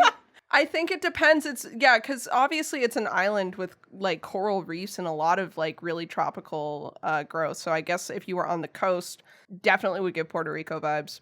Versus inland, lot of bush, very Texas. So very interesting combo of PR in Texas there. Maybe that's where my parents need to move when they retire. Perhaps. Well, best of both worlds, and they'll be far away from literally everyone they know. Will they like that? Probably. Are you saying that as a pro or a con? I am not sure. It is true of moving to Texas as well, so I don't know. Okay. I'm trying to think of other things about this movie that I enjoy. I have a question for the music nerds who are present. That's me.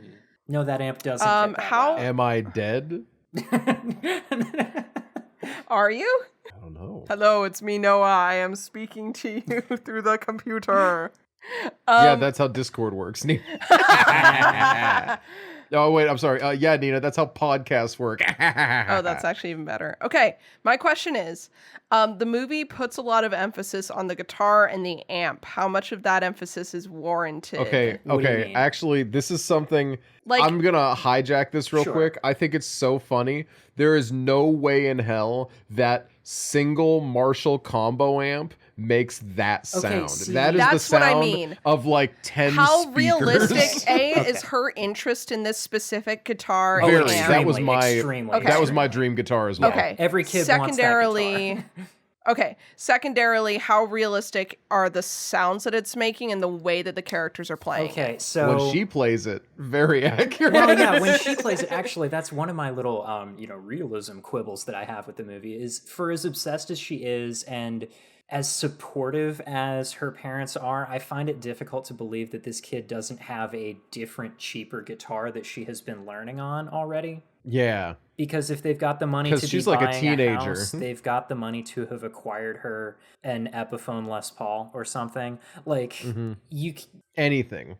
A first act this even, said- for when she's 10. this said, the actress clearly does not know how to play guitar, and you can't fake that as effectively. And it's way funnier to have a scene where she is very obviously actually making those noises.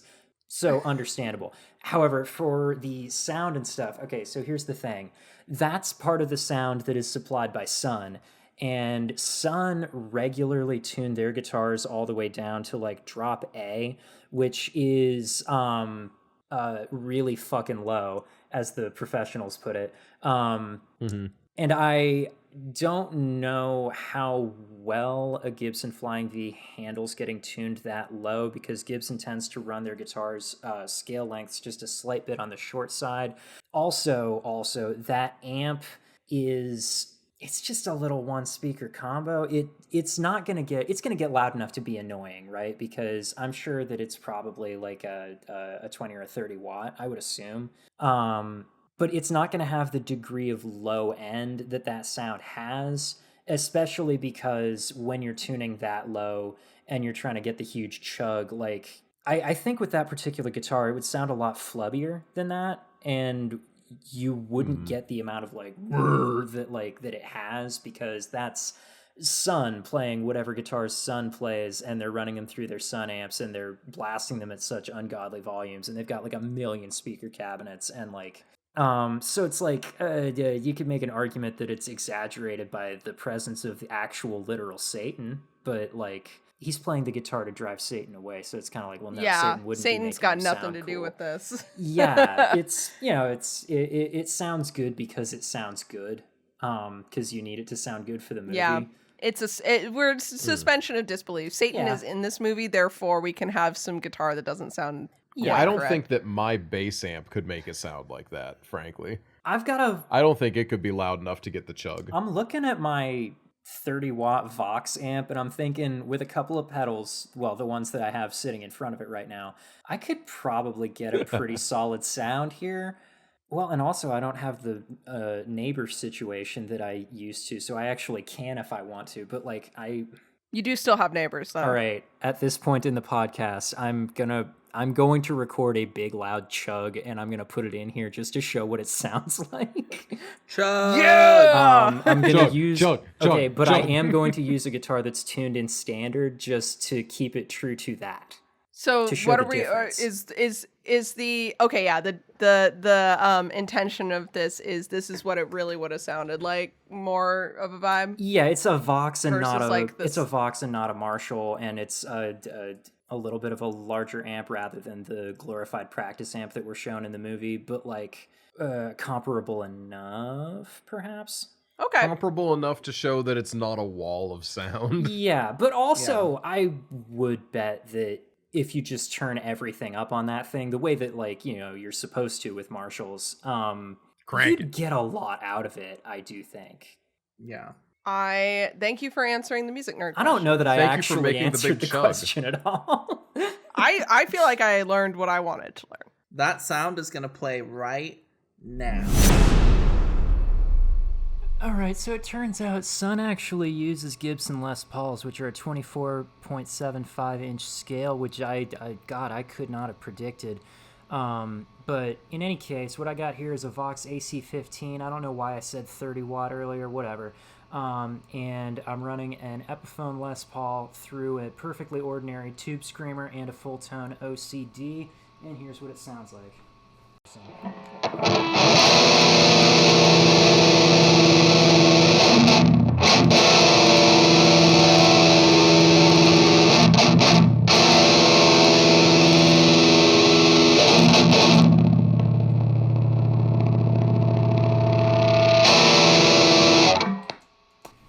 I had been planning on just hitting ordinary power chords. I decided on the tritone because I think that's actually what he's doing in the movie. Wow. Wow, That that was sounded really so cool. different. And now was- a different version of that sound with a guitar that's tuned lower to show the difference. All right, this is a PRS 277, which is a 27.7-inch scale length, and I have it in C standard.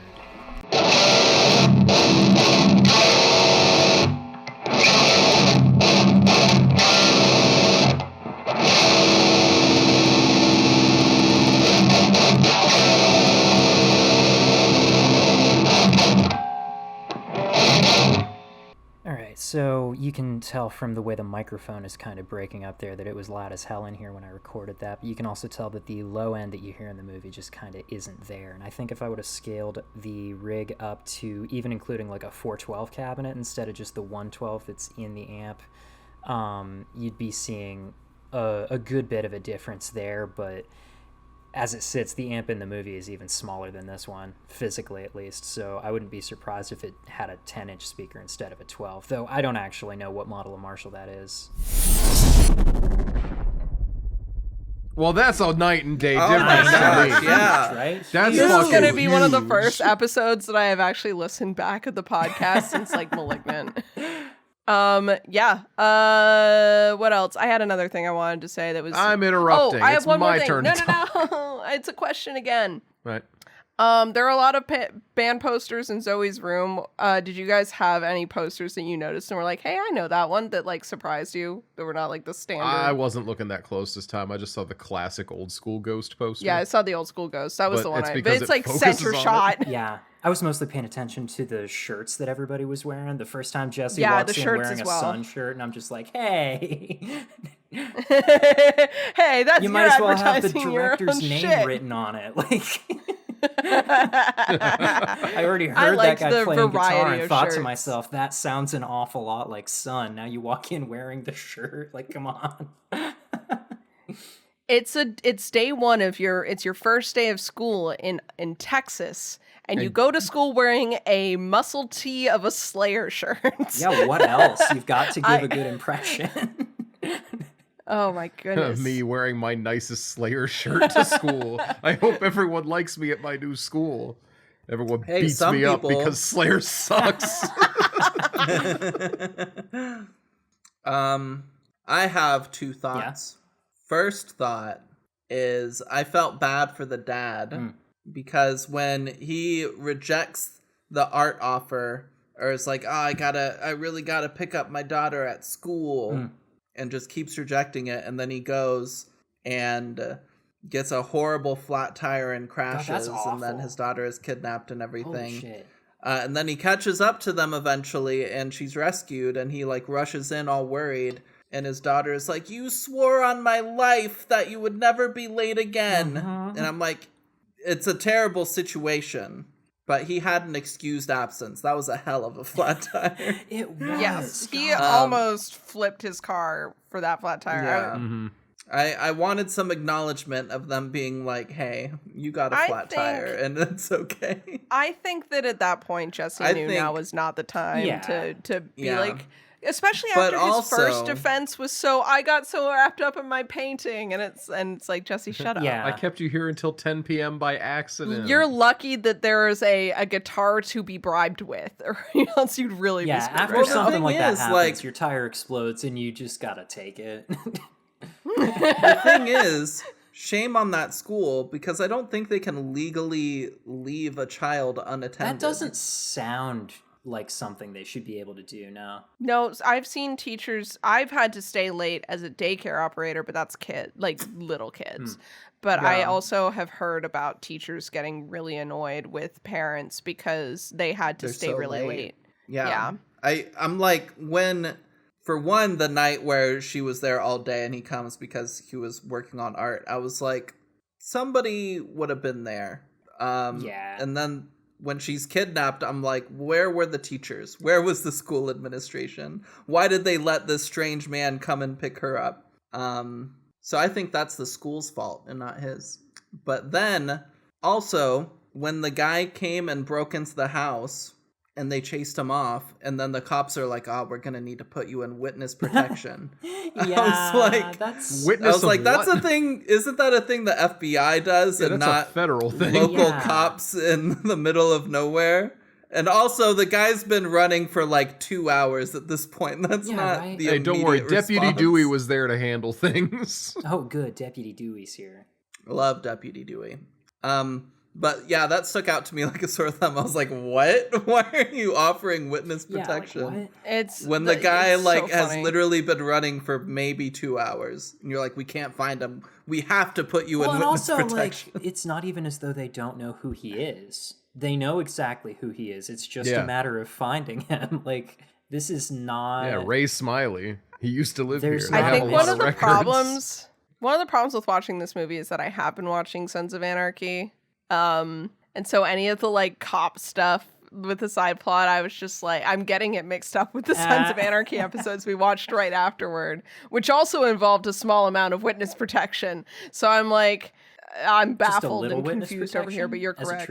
No, it was actually one of the episodes was entirely about witness protection. So what is happening in Sons of Anarchy? Hamlet, but with the IRA and witness protection. Yeah, the feds. Rico, ATF. My favorite part of Hamlet was when the IRA Hamlet joined the IRA. Whoa, yeah. Spoilers. No one joins the IRA. Oh yeah, no, true. They don't. They just apply. They just Irish. buy guns from the IRA. I think. Yeah. Fund the IRA. Yeah, that's entirely.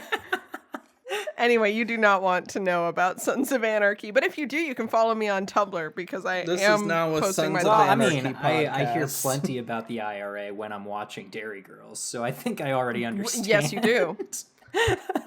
Yeah, that's probably more accurate. My turn to talk about the movie. Oh, right.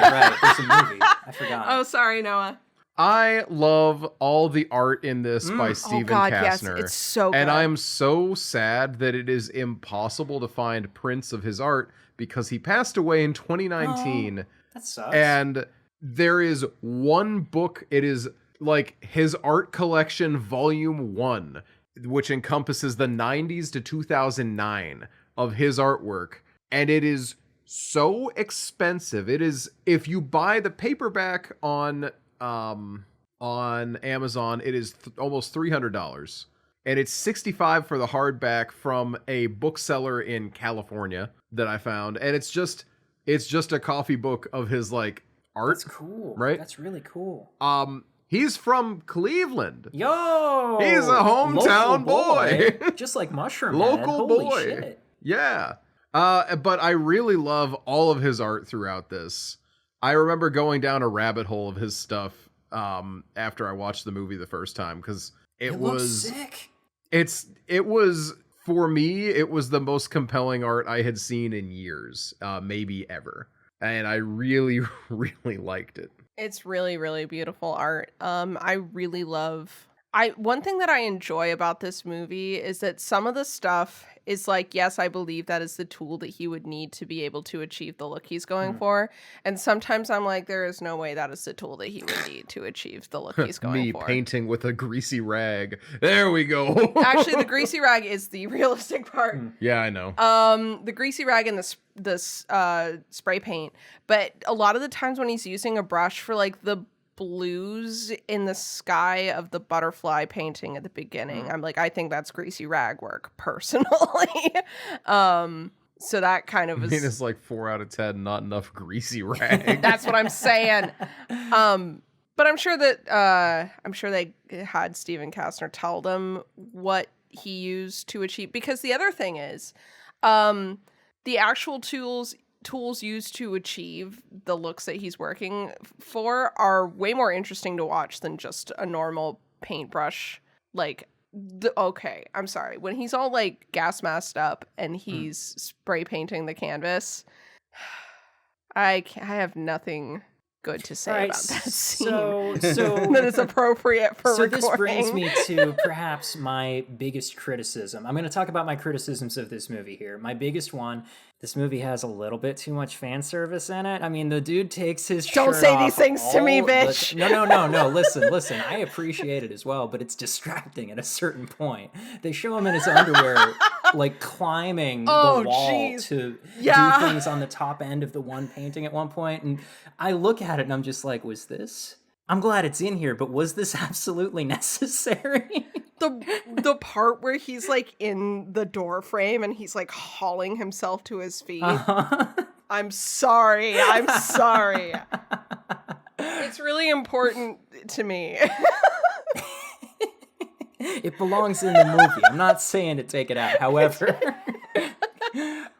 I can admit there's a lot of it, but actual criticisms.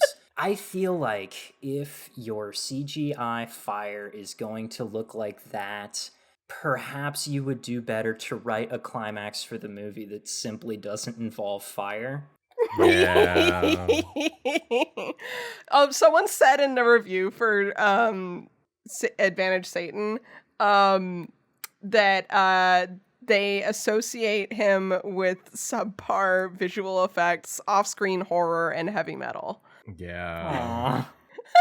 And they said, I will say, they said, and we love him for it. But well, at least they said that. The fire is literally the only visual thing in the movie that doesn't hit. So it's like, at that point, you've kind of earned it, but also it kind of fucks up the entire climax of the movie. So it's like, It doesn't look great. Unfortunately, by the time that I'm like really pissed off by it, they do have him swinging that guitar over his head, and I've forgotten everything again. And breaking it and stabbing and getting and being covered in blood and yeah. Anyway. Oh, and being a good dad for the first time in the whole movie as well. Yeah. Yeah. Anyway. Also, actually, to talk about Jesse's actor, Ethan Embry. Oh, yeah. I think it's really interesting that he is the actor for this character, because I'm looking at his like IMDb and stuff. This is not the type of character he usually plays. He is in Empire Records, which I have not watched, and I promised someone years ago that I would watch it, and I haven't. Hearing about how good it is from certain people. Me too. Oh, what the fuck? People I trust. Yeah, right? This guy was... Yeah. Wait, hold on a second. I'm not seeing a lot of names of things that I've actually watched, but the names that I'm seeing are just what? He was in Harold and Kumar Go to White Castle? What are you talking about? Yeah, he was... Yeah. Mm-hmm. Yep. Yeah. So yeah, that's all I got on he was that. on is Hawaii Five-0. I probably saw that. he's been minor characters in a all few the TV shows. that actors his age He's have that been kind of in. actor. Yeah. So this is the only role, and it's really weird because he doesn't look like that in any of his other roles. So to me, it's really interesting. Jesse Hellman fully is like his own person because I cannot look at Ethan Embry and see like just the way he looks normally. He doesn't look like Jesse, and I really like that. I like it when a character. He was Electro I'm not in the gonna spoil. Spider-Man cartoon. Oh, that's fun. Well, one of the Spider-Man cartoons. But yeah, I like it. I like it when a character is styled such that you can really separate them from the actor. I always love seeing that. Yeah. There are certain characters that definitely there's certain I've been watching Sons of Anarchy. Charlie Hunnam, it took me a while to get over him as Jax because Jax looks and talks and walks in a very specific way, and then I tried to watch King Arthur and I was like, that's just Jack. And King Arthur is in fact very similar to Hamlet in a lot of ways, especially in the way they chose to tell that story. So I feel like some actors are really good at that kind of thing, and other actors are like kind of more focused on having a consistent brand, you know? True. Yeah. Because there's certain Which people is like Gary Oldman. I don't know that I've ever recognized Gary Oldman while watching something, but then once I know it's him, I look at him and I'm like, oh yeah, duh. Of course that's Gary Oldman. I think the one time I recognized Gary Oldman in something was in The Hitman's Bodyguard, where the whole time I was just like, that's just Gary Oldman. I can't get past the fact that that's just Gary Oldman is here. I can't. That movie's not very good. I really like imagine. it though. What was I gonna say? I forgot. Someone else have something to say? No. Nobody has anything. I said my two things. This is your episode, Did you say Nina. both? We're all just living in it. Yeah. I know. Oh, okay, cool. Thank you guys for watching this movie that I like very much. It's good. It's a fun watch. course. It's just It a, is. it's a Closing good in. experience. It's notes time. It's notes time because I want to read notes. Also, sorry, I bumped the speaker and I did not hear what Jade just said. You gotta use this Okay, headphone. both my ears are I covered. didn't, Did you I say didn't something? say anything important. I was just talking about how fun the movie is. Okay, it is, and again, that's like I would understand anyone who would rate this as anything because I think there are reasons to not like it, Oh, and I sure. think there are reasons to think it's perfectly fine, and I think there are reasons to love it, and that's all I There's got. also Noah apparently says. ways to like it, but in the wrong way, like that reviewer that we've been roasting. Yes, shockingly. Yeah, no, honestly. I'm still not over Simon? the. Hold on, I do want to take it back. I'm still not over the struggles to find the part of himself conversation Yeah, because what? especially knowing that like almost goes directly against what Byrne was saying because we're not supposed to be focusing on Jesse's just finding himself or whatever. That part of him is holding him back, and that is shown in the moment of triumph where he rejects Leonard and takes off to go get Zoe. And that's an important moment for Jesse, especially, and the like, I promise I'll catch you. This is not about, I think if he had not found the children in the suitcases, people would have been like, what about this plot point that you dropped or whatever? So I get why it's there, but that is not that's not the emotional climax of the movie. The emotional climax is Jesse and Zoe's relationship. So that pisses me off. But then I'm that sorry. moment just ends up still feeling like a defeat because of the way that it goes. And like I feel like that plays into the whole like fears of fatherhood. well, yeah, that like even when you're doing the right thing, you will still fail. The world will still be working against you. Like, and then also, even though you've done the big thing and then it blew up in your face, despite the fact that you were doing the right thing, the other really big problems just keep going. The plot of the movie still has to continue. Like, there's so much going into that. I love that the message of the movie is, but we persist. Yeah. It is worth continuing to put effort into those relationships in spite of the world being there. All that you really have is each other. And I really love that no one ever gives up and it's not bleak. And I this is something that I always love in horror stories in general. I do like a bleak story, but I like a positive one even more. Okay. Noah's actual Noah's notes. Noah says, Ray, please learn what headphones are. If you played loud music into your headphones, you'd be totally safe. This whole movie could have been completely avoided if Ray had gotten Teach headphones. Ray whose son is and give him a really huge pair of sound-canceling headphones, and I save his life. We In could have more picked ways than Sam, one. the child murderer. Noah says, "That's right, Jesse. Wear that sun shirt." I gotta get a shirt like that. God. Noah says, "Love the Belial or Belial, depending on how you say it. Art studio owner being named Leonard. I don't know why. It just makes me laugh. It's like when I asked one of my players what he wanted to name one of the druids that he knew, and he said Rodney." Yeah, okay. There's Yeah, no reason for sure. a druid's name not to be Rodney, I suppose. That's what I'm saying. It's better than what my other players were calling him previously, which was Mossman. Noah says, "I love how the butterfly painting is actually like way too scary for a bank. It's not the right vibes at all. It's the Very wrong intense." texture, the whole thing. God. I It's the think scariest yeah. butterfly Background painting I've ever behind the seen. butterflies, it's just a horrific. I think it's bank beautiful. painting. I would see it in a bank and be like, "This is sick. Who Yeah, did this?" but it would be like in a weird New York City power bank. It would not be in Texas. And in a Texas bank, I don't know. How many Texas banks have you been in, Noah? Oh, Enough to know that they non-Texas wouldn't have resident that. roasted. Yeah, Nina's never been to Texas though, I've as actually previously okay. stated So on what the it podcast. did make me think of, yes, I did say that. It did remind me of in the Dallas Art Museum, there is a kind of food court, and there's a bunch of just random paintings hanging above the like big windows in there that I've always felt like were just like the ones that got the consolation prize of technically being in an art Technically in a museum, but they museum. don't go in the exhibits. And that's what I thought this looked like. It just- That is not obviously not to insult no. the art. It is amazing. What I mean is it's not the type of thing that you see Prominently displayed. the probably. connoisseurs of art. Right. Yeah, exactly. Well, which is kind of the idea, right? It's showing Yeah, that exactly. it's something that Jesse really doesn't want to be working on, and I love the way that they chose I can't to have a bunch of his usual scary style just be showing. I think what really cracks me up about that is two things. One, I cannot imagine that client relationship. Right. Like, because they had to have seen his scary art and been like, "We really love your style. Can we get it to be like less scary?" And he would have had to be like, "Yeah, totally." I'm sure he has a portfolio Cool, of now like do a less normal scary one. things. And He has to have a portfolio of like presentable, Right, sellable yeah. art because he's pursuing commissions.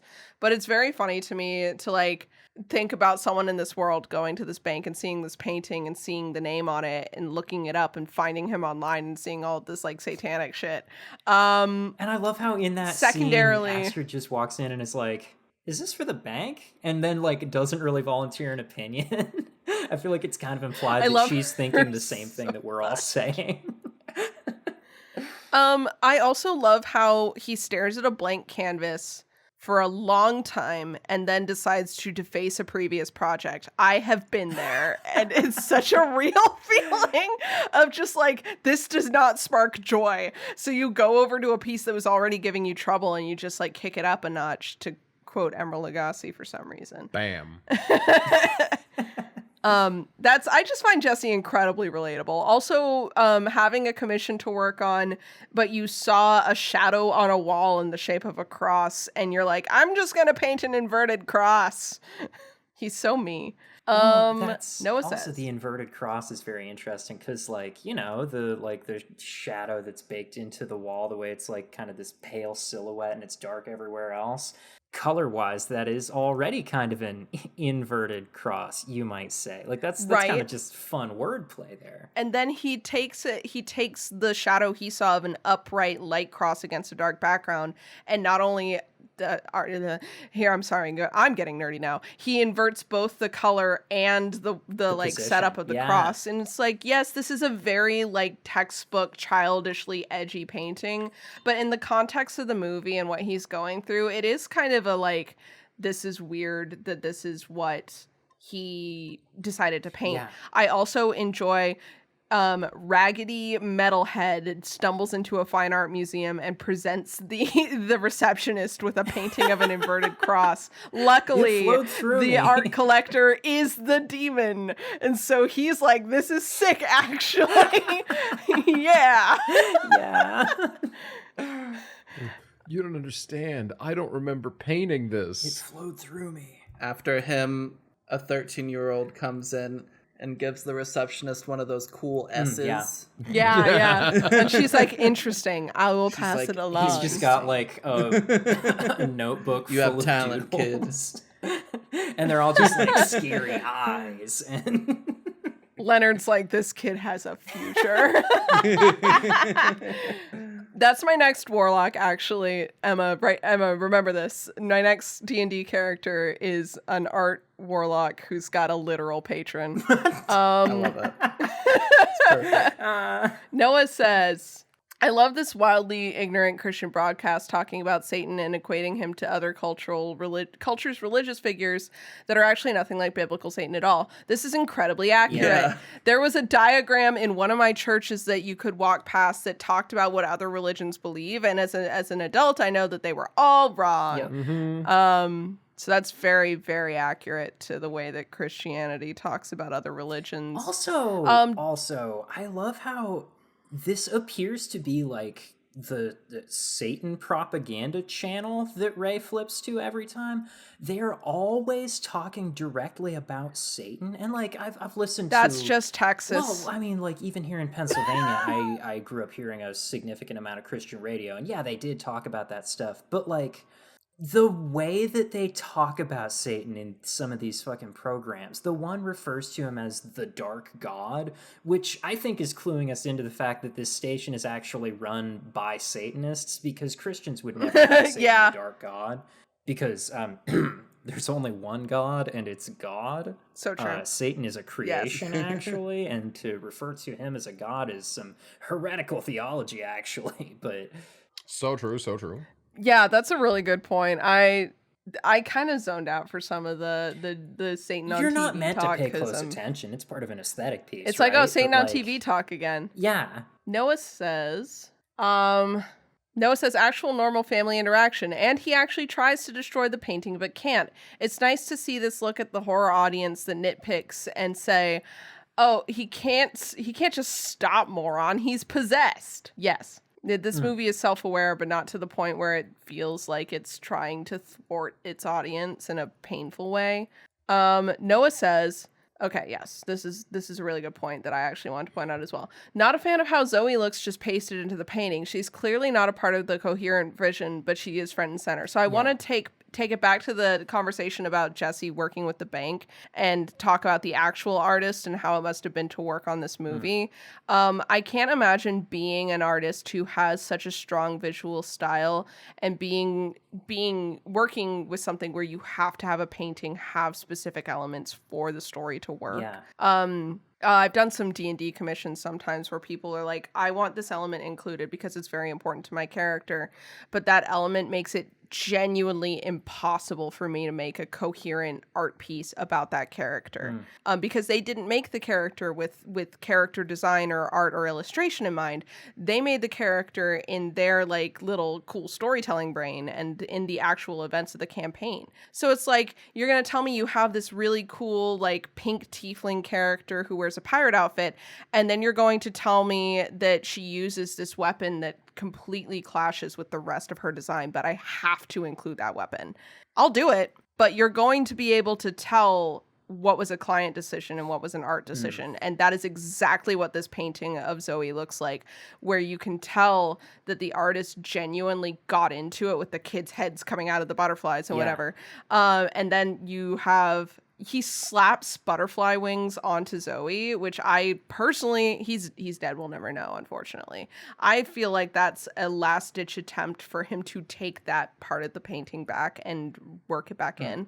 But he also has to capture the likeness of a character whose face we've been staring at this whole movie. It's a big ask. I think he did a decent job, but also it is very much like a Photoshop job. It feels like it's very clear that if he had been the one to have complete creative say over that painting, she just would not have been there. And I wonder if there was a question at one point where he was like, can't I just have her be one of the butterflies? And they were like, nope. She needs to be big and look different. The whole rest of the painting is sick, though. Oh my god. It's sick. Noah says, I will say I really wish the night scenes were better lit. I don't like not being able to see anything at all. That was my big problem with the opening, is you cannot see shit in the opening. Yeah, I'd love to see a like DVD or Blu-ray of this rather than having to watch it on streaming. Yeah, we did. We and did. It's Not hard to better. see. Still? Oh god, that sucks. Yeah, That's why. Yeah, I know. I made the note. I own the DVD. Sorry, I just realized you did not know that. Noah says, Mr. Live Deliciously cameo out here. Yeah, we get a brief Black Phillip cameo. He's vibing. Yeah, God's He's a most goat. evil goat. Oh my god. He's back. Close enough. Welcome back, Black Phillip. Died 1548. Noah says, came back 2015. Noah says, let's go Leonard, love this freak. Is Leonard's actor in Wishmaster, or did I hallucinate that? He's not. Damn I it. don't believe so. I've seen this man I know somewhere that I've before, seen this and guy in something, but I scrolled his IMDb real quickly and I couldn't find anything. Noah says, for a less than 80-minute movie, it doesn't feel like it's lacking anywhere. Yeah, again, things just be happening in this movie. There are a lot of movies in this man's IMDb that look like Wishmaster, I will He was say. in Annabelle. I haven't seen Annabelle. He was the. I haven't seen Annabelle either. He was in Zorro. Wasn't he also in the He's also Conjuring? in Curse of briefly? La That would Llorona, make So sense. it looks like, yeah, he's just in the Conjuring verse. He might have been in a TV show that I'm remembering. We'll have to look into it. Noah says, Pruitt has a really great walk down for this character. He's got him down pat. Yeah, going from this movie back to Sons of Anarchy with that goofy ass walk that Charlie Hunnam does is very funny to me. Noah says, I worry that we're overusing the all sound but the music cuts thing here. Yeah, I agree. I like that though. It's fun. It is really fun. It's exactly like seeing Jesse Hellman shirtless. It's like, yes, we're being gratuitous. Yeah. Do you want us to stop? Probably not. Noah says, I also love that Ray points to the fire, implying he can see the devil there, but we see nothing. You could read that as there's no supernatural presence, but I think we have more than enough of the evidence that the devil is very much a real player in this world. Yeah. It's definitely what that's one thing I was going to see. One thing I was going to say about the Northman is I like how ambiguous it is whether or not magic is real, or if the characters are just interpreting natural order as magic in certain parts of the movie. Noah says, get his ass with the flying V. Yeah. Noah says, are you okay? Brother, get her out of the burning room immediately. Don't ask her that right now. Too much time in that room, and also along with the CGI fire looking really, really bad, there's also just not enough smoke in the room. The CGI fire is so present that, like, there's so much fire in there. There's no way to just be standing in there. And it explodes. At one point, the gas canister explodes. What if... Hold on, I'm on to something. Ooh, here. Emma's what if? I'm cooking. What if in hell fire just looks like bad CGI Holy fire? shit, that was now we're hellfire? cooking with ass. And it's hellfire that was in the house. Cooking with sulfur. You're here, so Noah. What are right. you talking about? Noah's like last note. Ass. True. Last note. Noah's As soon as he uncovers the suitcase, ass note. Ayo. Tidy whiteys is all I have written. That's actually really funny that you don't have that written, because if there was a movie to have that in here, this would be it. I thought it about 20 times. Yeah. Noah says, as soon as he uncovers the suitcase, as the sun comes up and the darkness of the devil is lifted from their family, etc., etc., etc. Yeah. On the front, no, we're not gonna talk. I'm not gonna say that. No, it's fine. Now you have to. I was just gonna say that on the front of Tiny Whiteys, I think that it's really hard to have a male character in like believable underwear look attractive. I think that you have to have pants on the man, like trousers on the man, for him to look attractive. Having just the underwear, especially, like, it just is like. No, there's a way it can work, but there's a specific line, right? If it's too tight on the ass, it looks comedically too tight. Yeah. Yeah. But if it's too baggy, it's comedically it puts the too bulge baggy. on display. Yeah, exactly. Yeah, And it's like boxer briefs are not the answer because those are too tight on the ass. Boxers can be the answer as long as they look right. See, and I think that this too comedic, but even at it's the best mostly of because they times. look like shorts. Yeah. Yeah. See, what I think is that two things. First of all, I think that the rest of Jesse does a lot of heavy lifting for the tidy whitey In shot. more ways than one, okay, right? And secondarily, the solution is what the X-Men artists in the 80s decided to do when they put Logan in Daisy Dukes. Thank you for coming to my TED Talk. Alternate yeah, concept, because we've already discussed the comparative virtues of boxer briefs and boxers. Might I suggest the secret third option, lacy lingerie? Oh, you're so right. Now I'm just imagining Charlie Hunnam with like clingy, tight, lacy white panties. You're welcome. I don't know why Charlie Hunnam is here instead of this guy, but it's probably because I'm watching a lot of Sons of Anarchy. He's just in the biker vest still, but like the lingerie doing the Jax walk around. Okay, I'm gonna have to draw this, I think. I have too much art on my plate, but I'll put that on the list. Anyway, thank you guys for listening to this shit show. Next time we're watching Exuma, which I'm very excited about. Hell yeah. And this time we've watched The Devil's Candy. You can find me at Nina Wolverina on Twitter and on Instagram and on Tumblr at Nina Wolverina with a 3 where the E should be. I post about my books that I wrote. I post about art that I draw and the TV shows that I am watching. None of them are good. I'm sorry. Sad. Tragic, really. I'm Noah. You can find me as Bubba the Bad, BUBBADABAD on Letterboxd and Twitter. I am tweeting about what I'm watching. I'm letterboxing about what I'm watching. Thumbs up. I'm also continuing a running quote tweet thread of me talking about Sons of Anarchy. Right now it is me posting about Jack's Jesus Christ figure Teller coming up to a funeral wearing all white, and previously to that in the chain is Charlie Hunnam is too pretty to try and deliver these hard-ass lines the way he does. It's true. Can confirm. Okay. And I have been Jade. You can find me on Tumblr at What Is It You Pray For, and on Letterboxd at The Fakest Fan when I remember to use it. Valid. And I'm Emma, also known as Emma Panada. You can find me on Twitch and Twitter at Emma Panada. I'm also writing a TTRPG called All the Witches. You can find information about that at allthewitches_ on twitter.com, or you can just look at the Kickstarter, because that's where the major updates are happening these days.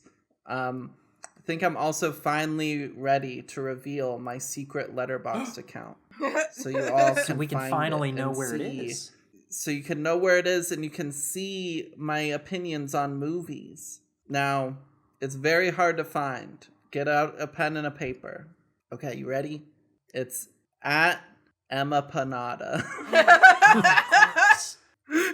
When I say I was so mad when I found it, I'm over here with knowing the most recent movie Emma logged, and I am looking through the I didn't even realize I could get here previous activity on this movie. I'm like, I know it was in the last 2 days, so I just have to find. And then there was one called Emma with 3 exclamation points. And I'm like, this has to be it. And then it's just someone talking about piss. And I'm like, this is not Emma. No, It could have been me. And then I found Emma Panada, and I'm like, I feel like the biggest fucking idiot. The fact that I emphasized so much how hard it was to find should have been your clue. That It really was should not have. hard to find at all. I don't know how to find anybody on Letterboxd, to be honest. I just don't need... You can search users. I don't know how. What? If you're on your phone, if that's how you're searching, there's a little swipe bar at the top where you can check categories. It defaults to film, and then you can change it to actors, directors. Oh, and you different can things scroll like that that, over and eventually users. find users. Oh, I didn't even know you could scroll that shit. Yeah. Okay. Yep. I'm an idiot. Yeah. It on web defaults to searching everything, so it's really, really annoying when you move to the app and you have to learn a new system. Yeah. Well, thanks so much, everybody. We appreciate you hanging out with us. do. And we'll see you next time. Yay. Goodbye.